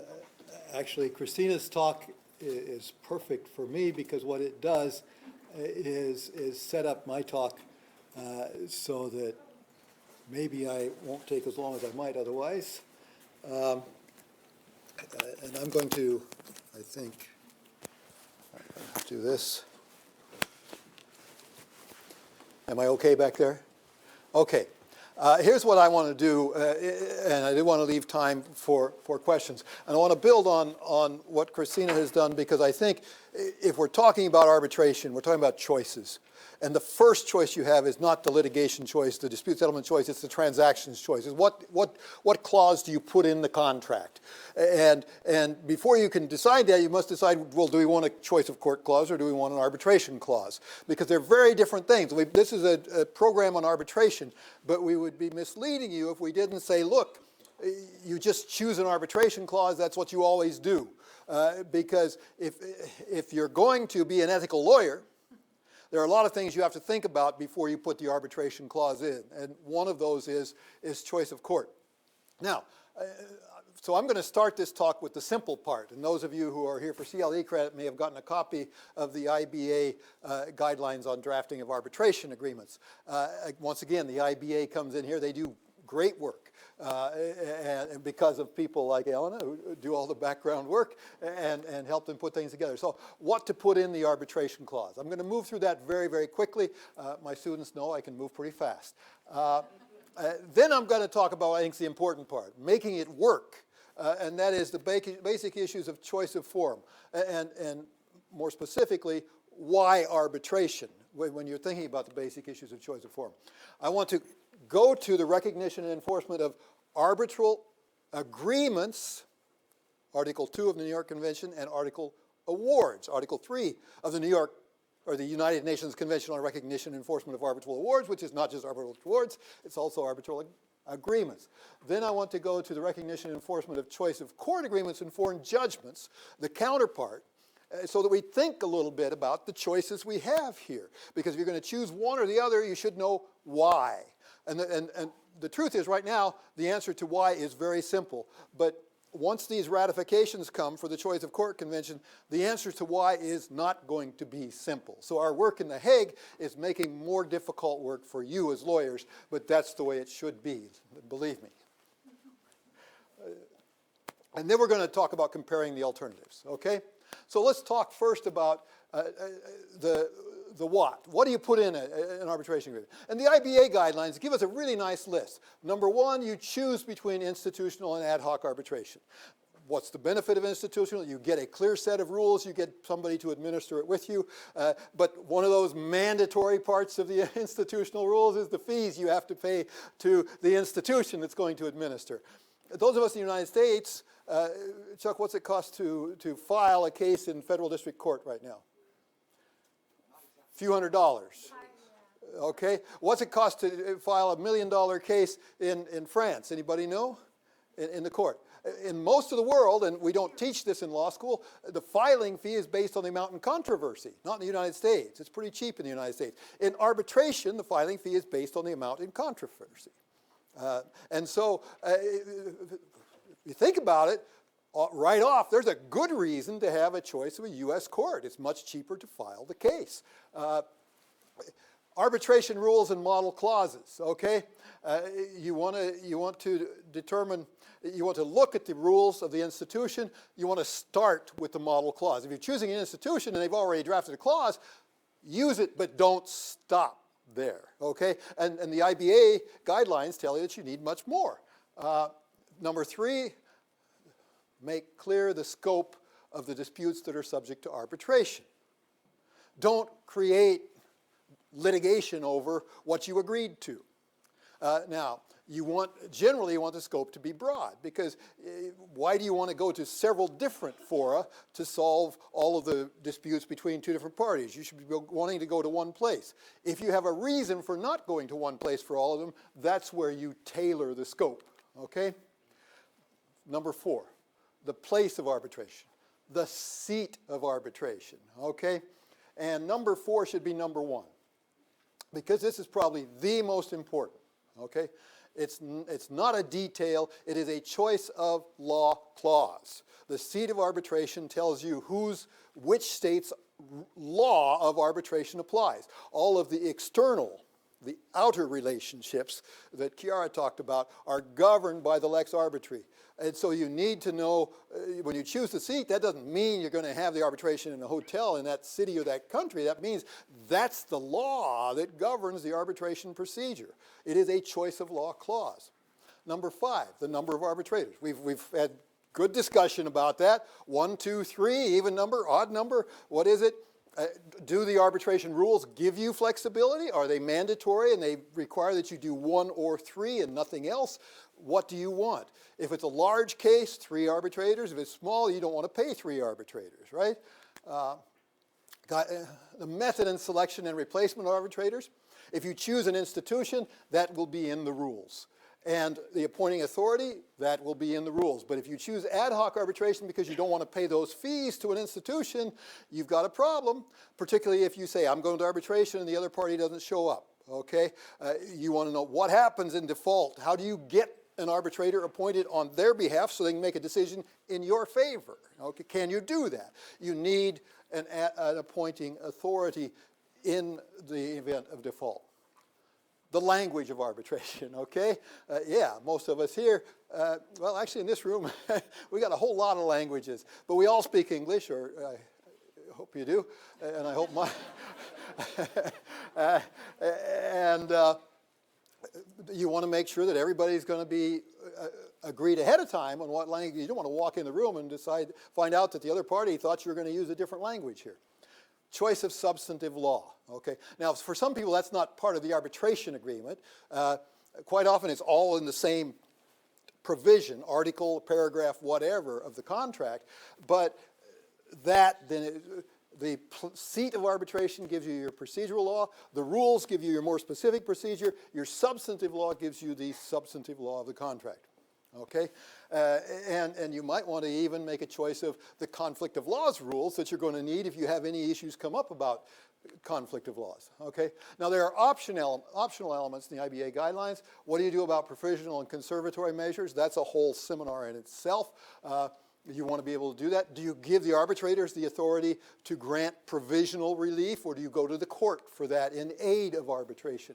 Document production. We've talked about discovery. Okay, what kind of discovery you're going to use? Is it going to be civil law tailored or common law tailored or somewhere in the middle, which is what the IBA rules of evidence try to do. Allocation of costs and fees. We've talked about the American rule, where each party pays their own counsel. Do you want the arbitrators to be able to impose attorney fees on the losing party? Arbitrator qualifications. Okay, do you want a set of basic requirements put in the agreement that every arbitrator who gets appointed by anybody has to meet? Time limits, okay? Usually the institutional rules will give you time limits. These are very important in ad hoc arbitration, because if it's ad hoc arbitration, you want time limits. And finally, the finality of the arbitration.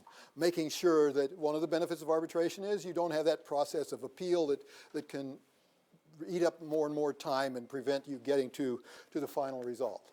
Okay, that's what you put in it. That's the easy part, okay? How do you make it work? Okay, now what do I mean by that? How do you make it work? Well, how do you prevent challenges to your clause or challenges to what happens when that clause is being exercised and implemented? Let me give you just a quick background on U.S. law on choosing arbitration. And U.S. law on choosing arbitration is like U.S. law on choosing courts. It used to be was very simple. You can't do it, okay? But in 1925, the Federal Arbitration Act came into being, and then the U.S. Supreme Court said in 1974, when it was explaining the Federal Arbitration Act, that the act was designed to allow parties to avoid the costliness and delays of litigation. We can debate whether that is happening. And to place arbitration agreements on the same footing as other contracts, reversing centuries of judicial hostility to arbitration agreements, okay? Dispute resolution traditionally was a sovereign function. Private parties could not agree to have others engage in sovereign functions, okay? Then along came the New York Convention, we've been hearing about, completed in 58. The U.S. became a party in 1970. Currently 156 contracting states. That's, if you look at the map, it's all of the Western Hemisphere. It's all of Europe. It's most of Asia. Within the Middle East and Africa are the most of the holdouts, and maybe some of the Pacific area. 3 basic rules. Article 2, contracting states recognize that agreements to arbitrate. Article 3, contracting states will recognize the award and enforce it. And then in Article 5, we have limited grounds for non-recognition of the arbitral award. Very simple structure. Well, now, obviously, there are details to all of that, and we may come back to a few of those. But the results of the Federal Arbitration Act and the New York Convention in the United States is a very, very strong federal policy favoring arbitration. Few matters are considered non-arbitral. As Chiara said, prior to 1985, statutory claims, particularly antitrust securities claims, were considered non-arbitrable. But in the Mitsubishi case, the Supreme Court threw that out. And that was an international case, but even for domestic cases afterwards, courts followed. U.S. courts enforce arbitration agreements even when the contract is imposed on a weaker party. Consumer contracts, okay. Much of the world will not enforce a pre-dispute arbitration or choice of court agreement against the consumer. We do, and we can have a long talk about whether that's a good idea or a bad idea at another time. But importantly, in treaty negotiations, as a federal policy, in treaty and federal statute, it preempts state law. So we have uniformity across the United States on arbitration law, mostly. Some states have adopted their own arbitration laws, some details on that, but generally uniformity. Now let's turn to the other side, okay? Choice of court agreements and recognition and enforcement of judgments. What we see on arbitration is the rules on both enforcement of the agreement and enforcement of the award are in the same statute, Federal Arbitration Act, and treaty, New York Convention. Not so for choice of court and recognition of judgments, except now in The Hague. But let's see how we got to where we are in The Hague. 1874, the U.S. Supreme Court says agreements in advance to oust the court of the jurisdiction conferred by law are illegal and void. You can't have a choice of court clause in a contract. U.S. Supreme Court. As late as 1958-59, the Fifth Circuit says agreements in advance of the contract to oust the jurisdiction of the courts are contrary to public policy and will not be enforced. That's reasonably recent by historical standards, okay? But that's all gone, okay? In 1972, the U.S. Supreme Court in the Bremen versus Zapata case says choice of court clauses are prima facie valid and should be enforced unless enforcement is shown by the resisting party to be unreasonable under the circumstances. So federal common law, look at the source of this, federal common law that says we enforce choice of court agreements in an international case, okay? This was an Italian party, or a German party and a U.S. party to tow something over to the coast of Italy. Italy was involved. And they chose litigation in London. Okay. So now, that's choice of court. U.S. law on recognition of foreign judgments is separate from choice of court. But it's all based on one single U.S. Supreme Court case, Hilton versus Guillot in 1895, where Justice Gray wrote a long opinion saying it's a matter of international law that we grant comity and we give respect to judgments of other countries with some limitations, okay? That has been the foundation of all U.S. law, but even a little before Erie versus Tompkins, federal courts sitting in diversity, and that's most recognition of judgments cases, alienage diversity. Federal courts sitting in diversity have recognized and enforced foreign judgments under state law. Originally state common law, but then in 1962, the Uniform Law Commissioners promulgated the Uniform Foreign Money Judgments Recognition Act. About a third of the states enacted it. The restatement, 25 years later, came along with a couple of clauses that lumped together all the common law, which basically said the same thing as the Recognition Act. So states thought, we don't need the statute. It's the same if you don't have it. And then in 2005, the Uniform Law Commissioner said, we're a little worried about our turf here. Let's restate our rules and update them, and they did with another Uniform Act. Okay? So that's state statute. So about 2/3 of the states have adopted one of the Uniform Acts. About a third of the states are still common law on this. So the status of law, arbitration largely governed by federal law, choice of court rules originated in federal common law, recognition and enforcement of the judgments law originated in federal common law, but judgment recognition and enforcement is now largely state law. Even though it is based on a single U.S. Supreme Court decision, the state courts always cite Hilton versus Guillot. Okay? The notes in the uniform law always go back to Hilton versus Guillot. They just put it in statutory form. Okay? And this is a matter affecting foreign commerce. It's a matter affecting foreign affairs. I don't think anybody can deny that, but it's state law. Okay? Conclusions that can be drawn. That's not the conclusion of my talk. International arbitration, governed by treaty and statute law, provides greater global uniformity and broader recognition and enforcement of both agreements to arbitrate and resulting awards. Okay? Choice of court and the recognition and enforcement of foreign judgments provide a greater opportunity for divergent rules and reduced certainty of recognition and enforcement of both the agreement and the resulting award. So where do you come out on that? What do you put in a contract? An arbitration clause, right? It can be knee-jerk and you can justify it, and it can be ethical, right? And it's not malpractice, maybe.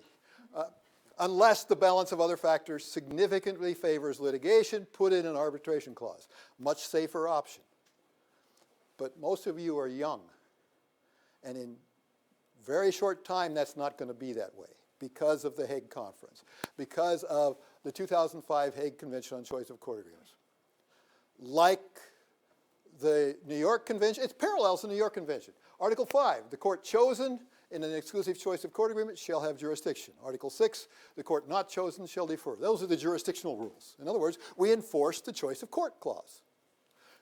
Article 8, we enforce the resulting judgment. This is Article 2 of the New York Convention. This is Article 3 of the New York Convention. And this is Article 5 of the New York Convention. You give the grounds for non-recognition. So now when you're asked, should we have an arbitration clause or a choice of court clause, where you start is, well, you say, well, we have to decide, okay? Decide on what? Well, you have to think about what are the issues that can arise, okay? And there are 4 categories of basic issues regarding the clause itself. And first thing you need to know, what law governs the question you're asking. The first question is consent, or is there an agreement to choice of court? Is there an agreement to arbitration? We have the New York Convention, the Hague Convention, but they don't give us the rules for that. That's contract formation law. And so now you have to find the private international law rules, the conflict rules, which tells you which contract formation law do you apply.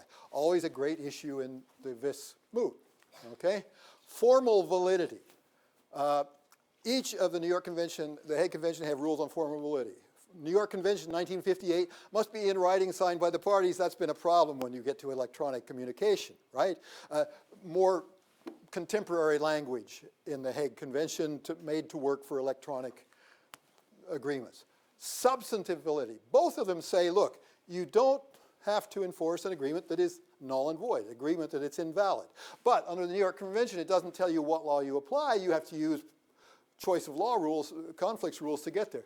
In the Hague Convention, there is an autonomous choice of law rule that in fact says you use the law of the court chosen in the choice of court agreement in order to determine whether that agreement is valid. Now that's kind of circular, and if you think about it, and if you have one really strong bargainer to the party, they can impose it and choose a jurisdiction that says, of course it's valid.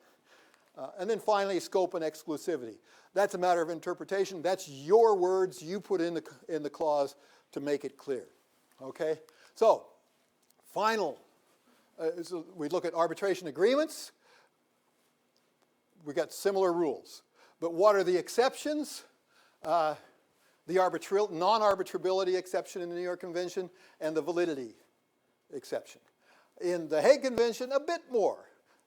Validity, party capacity, and here's one big difference. And we can talk about this, but the New York Convention under Article 2 does not have a public policy exception to recognition of the arbitral agreement. The Hague Convention does have a public policy exception to recognition of the choice of court clause. What about the awards? Both say we enforce the award, we enforce the judgment. The list of exceptions in the New York Convention, Article 5, and the list of exceptions in Article 9, kind of similar, okay? You've got the basic, null and void, capacity, notice, fraud, public policy. You've got different rules for inconsistent judgments because you need them in the Hague, but that's a little bit different matter, okay? But you see what you have here is you need to create, now you have, once the US ratifies the Hague Convention, then you can't just say we use an arbitration clause. It may be what you need, it may be the best way if you can prove that arbitration is the best way to settle this dispute, okay? But you need to make a more informed, detailed decision on that, okay?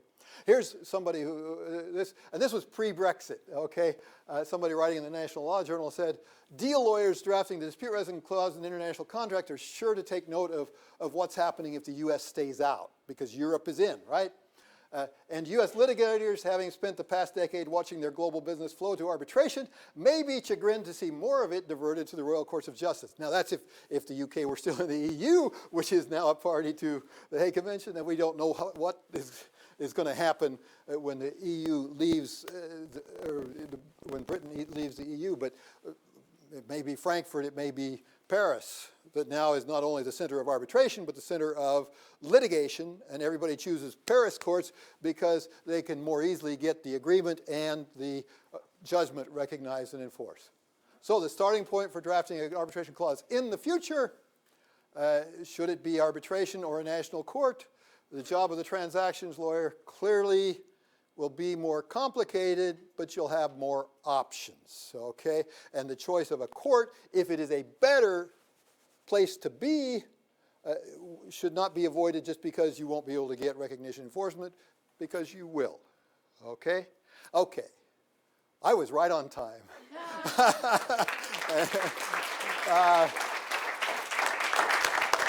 Okay. We do have time.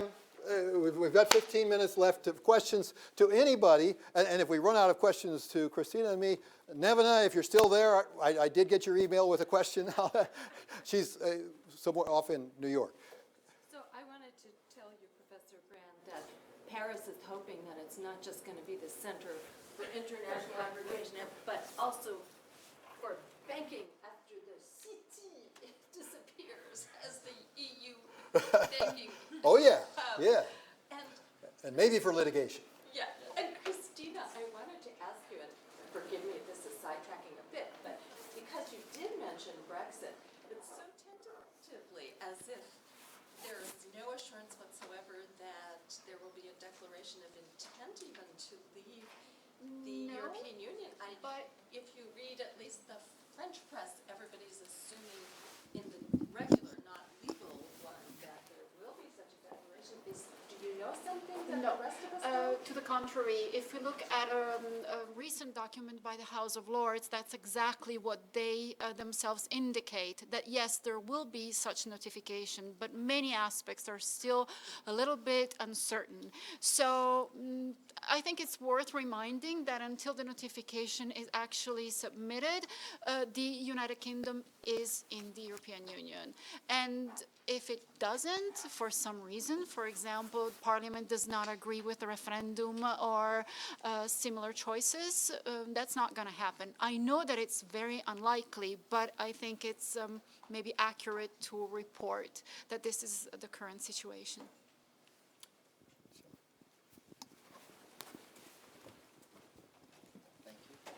Christina, this is a question for you. I really enjoyed your presentation. Thank you for giving it. Just one question on it. Article 7 of the Draft Hague Convention, one of the grounds for refusal of recognition and enforcement is public policy. I was trying to compare that like with U.S. law and full faith and credit, where under U.S. law, we would not have public policy as an exception to full faith and credit. But yet it seems to be an exception here. And won't that be kind of an issue for the United States to kind of sign on to this Hague Convention if public policy is an exception, which seems to be a huge exception to the recognition of a judgment? Normally, public policy is construed quite narrowly. It is true that ongoing discussions may try to extend it, for example, to also include issues of security and sovereignty. Some states have asked that it be specified. But I would also say that it is one thing to have judgments circulate between sister states, and it's a different issue to have judgments circulate possibly so broadly. We have 153 members, from 153 people from about 90, members that participate. That's not to say that all of them are going to ratify the Judgments Convention right away, but that's the potential that there is behind it. So I'm not sure that you want to lower your grounds for refusal so easily. I don't know if that helps. In regard to the Hague Convention, you want to ask a question? Christina gave a really clear exposition of that, and I really appreciate that. And the history is good, but I'm not sure quite how to say it, but as someone who was on the working group and is on the U.S. delegation in the Special Commission, We will not refer to what's in Article 5 as jurisdictional filters. They are not jurisdictional filters. They are not bases. They are not indirect bases of jurisdiction. Particularly the first two, they're simply fairness rules. Okay? This is not a jurisdiction convention, and it's not even an indirect jurisdiction convention. But this is something that the only way you can explain it to a civil law lawyer is to call it a jurisdictional filter. But in order to understand it from the U.S. perspective, I mean, if it becomes simply understood as all jurisdictional filters that will then become direct jurisdiction rules in a later jurisdiction convention, then the U.S. probably won't even get close to ratification of it, I don't think. And so that's going to be, that's just one of the really interesting issues about that. And Christina comes from a civil law background, and it's a perfect explanation of the convention. And we are off by ourselves on this in the United States. I admit that, okay? But I still think we're a pretty important player and party to this. And I hope others feel that way as well. So, did you have a question? I was going to just add, first of all, I thought they were both wonderful presentations, and they dovetailed very, very nicely. I was going to just add one thing. I used to teach, actually, this was very helpful because I haven't taught for many years international litigation, and I will in the spring because a colleague of mine is on sabbatical. So now I understand all the things I have to learn that I missed in those years. But one thing I do remember is that with public policy, one of the big cases is Yahoo and prohibitions in Europe for sale of Nazi paraphernalia. And so there were judgments there, and also the McLibel judgment. So England has very permissive libel laws. The problem is those violate our First Amendment. And so so in fact, we want the public. It's not that we think that's a problem actually, but there are certain constitutional that with the full faith and credit clause, it's not a problem, because the Constitution is a floor for all of our states. But when you get internationally, different countries have different, barriers to tolerance for foreign value judgments. So they might not enforce a U.S. First Amendment case. I can't think of a good hypothetical right now, but certainly our First Amendment blocks certain foreign judgments. And again, public policy is that, as Elena explained, seldom gets used to really decide the case, but everybody wants it in there for the flexibility to have the security of having it there. So getting people, I think, probably getting member states to join the convention requires that it be there, however we define it. Any other question? Okay, one here. I can stall the speakers. I don't have a background in arbitration. This is relatively new and interesting to me. But I just have read in the media that there's a little bit more scrutiny, at least in the media, possibly among judges, about whether or not in disputes between parties of different levels of power, whether there should be a narrowing of disputes that are permitted to be arbitrated or to subjected to arbitration as opposed to a court.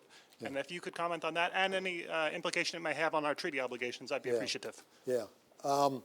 Well, that's interesting because the Hague Choice of Court Convention excludes from scope consumer cases. The New York Convention does not. The New York Convention allows each state to take a declaration to limit it to commercial matters. But commercial matters can also involve consumers, okay? Although under U.S. law, other states can self-define that. What's that? Well, that's an interesting, maybe not. And that was debated over the course of about 3 years in Working Group 3 in UNCITRAL, when we were working with trying to get an agreement on online dispute resolution, something that you could use, the same kind of thing that eBay PayPal has. If any of you have used eBay PayPal, we were trying to get a global sort of system for that. But that requires a binding pre-dispute agreement to a binding decision-making process, which would basically be arbitration.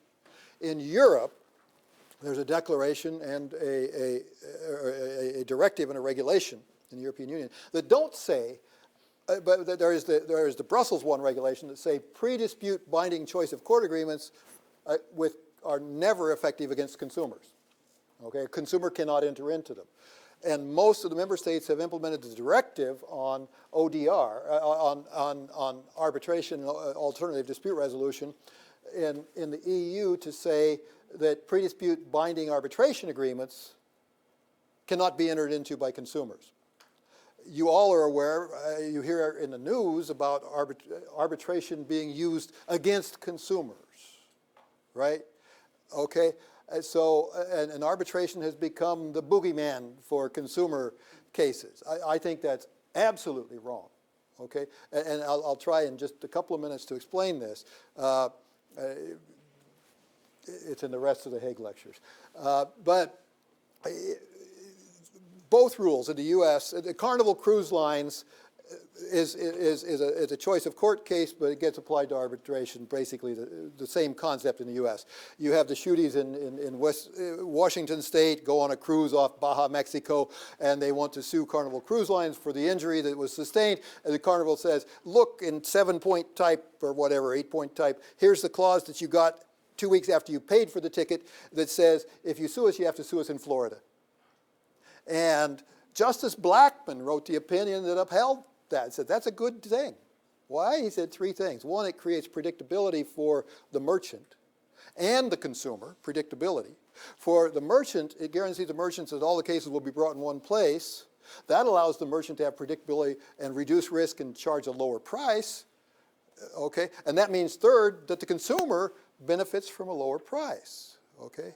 The European rules say you can't have that kind of clause and have it enforceable against the consumer. Okay? So what happens? If you have 1,000 people go on that cruise, one of them is injured, okay? 999 of them got a lower price, and the U.S. can say, we protected 999 consumers, we didn't protect the other one who has to go to Florida. Europe can say, 999 people had to pay a higher price, but we protected our consumer who wanted to sue. The problem is, if you look under the Brussels I regulation in Europe and try to find cases that have benefited consumers, I've found 2. One involves the purchase of a Jaguar in France, and the other involves the purchase of a luxury yacht in Germany. That's consumer protection.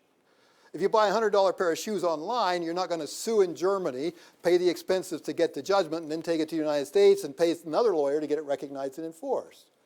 That doesn't protect the consumer. So each of them is paternalistic. Each of them goes in a totally different direction. Okay? We need a better, it's not that we shouldn't have arbitration. It's not that we shouldn't have arbitration. We shouldn't have bad arbitration. What we should do is create good bodies for dispute resolution for those types of cases, and then say, yes, you can agree to it. Okay? That's what we should do. But neither the U.S. nor Europe is going in that direction on this. And we could have gone in that direction in UNCITRAL on the ODR process, negotiations, but it didn't get there. Yeah, more than you wanted to hear about that. No. Okay, now you understand what my students go through. Okay, we are at 5 o'clock. It's been a long afternoon. For me, it's been a wonderful afternoon because I've gotten to have great discussion with friends and colleagues about things I like to think about. I hope for the rest of you it's been interesting. I want to say a couple of things. For those of you who are Pennsylvania lawyers and are here for CLE credit, don't forget to leave your yellow sheet with Austin. Second, I want to say thanks to some people, to Austin, who's going out the back door. Wave, Austin. Austin LeBeau from the center. Rick Thorpe, our executive director. Kim Getz and Chris Firestone, who've been taking care of everything. Feinstone here have been taking care of everything on the recording. And Luann Driscoll and Sarah Barca, who helped on this in the administration. It's been really a lot of good help on this. Thank you all for joining us. I hope you got something out of it. Keep track of what we have going on here at CLE and come back and join us again in the future.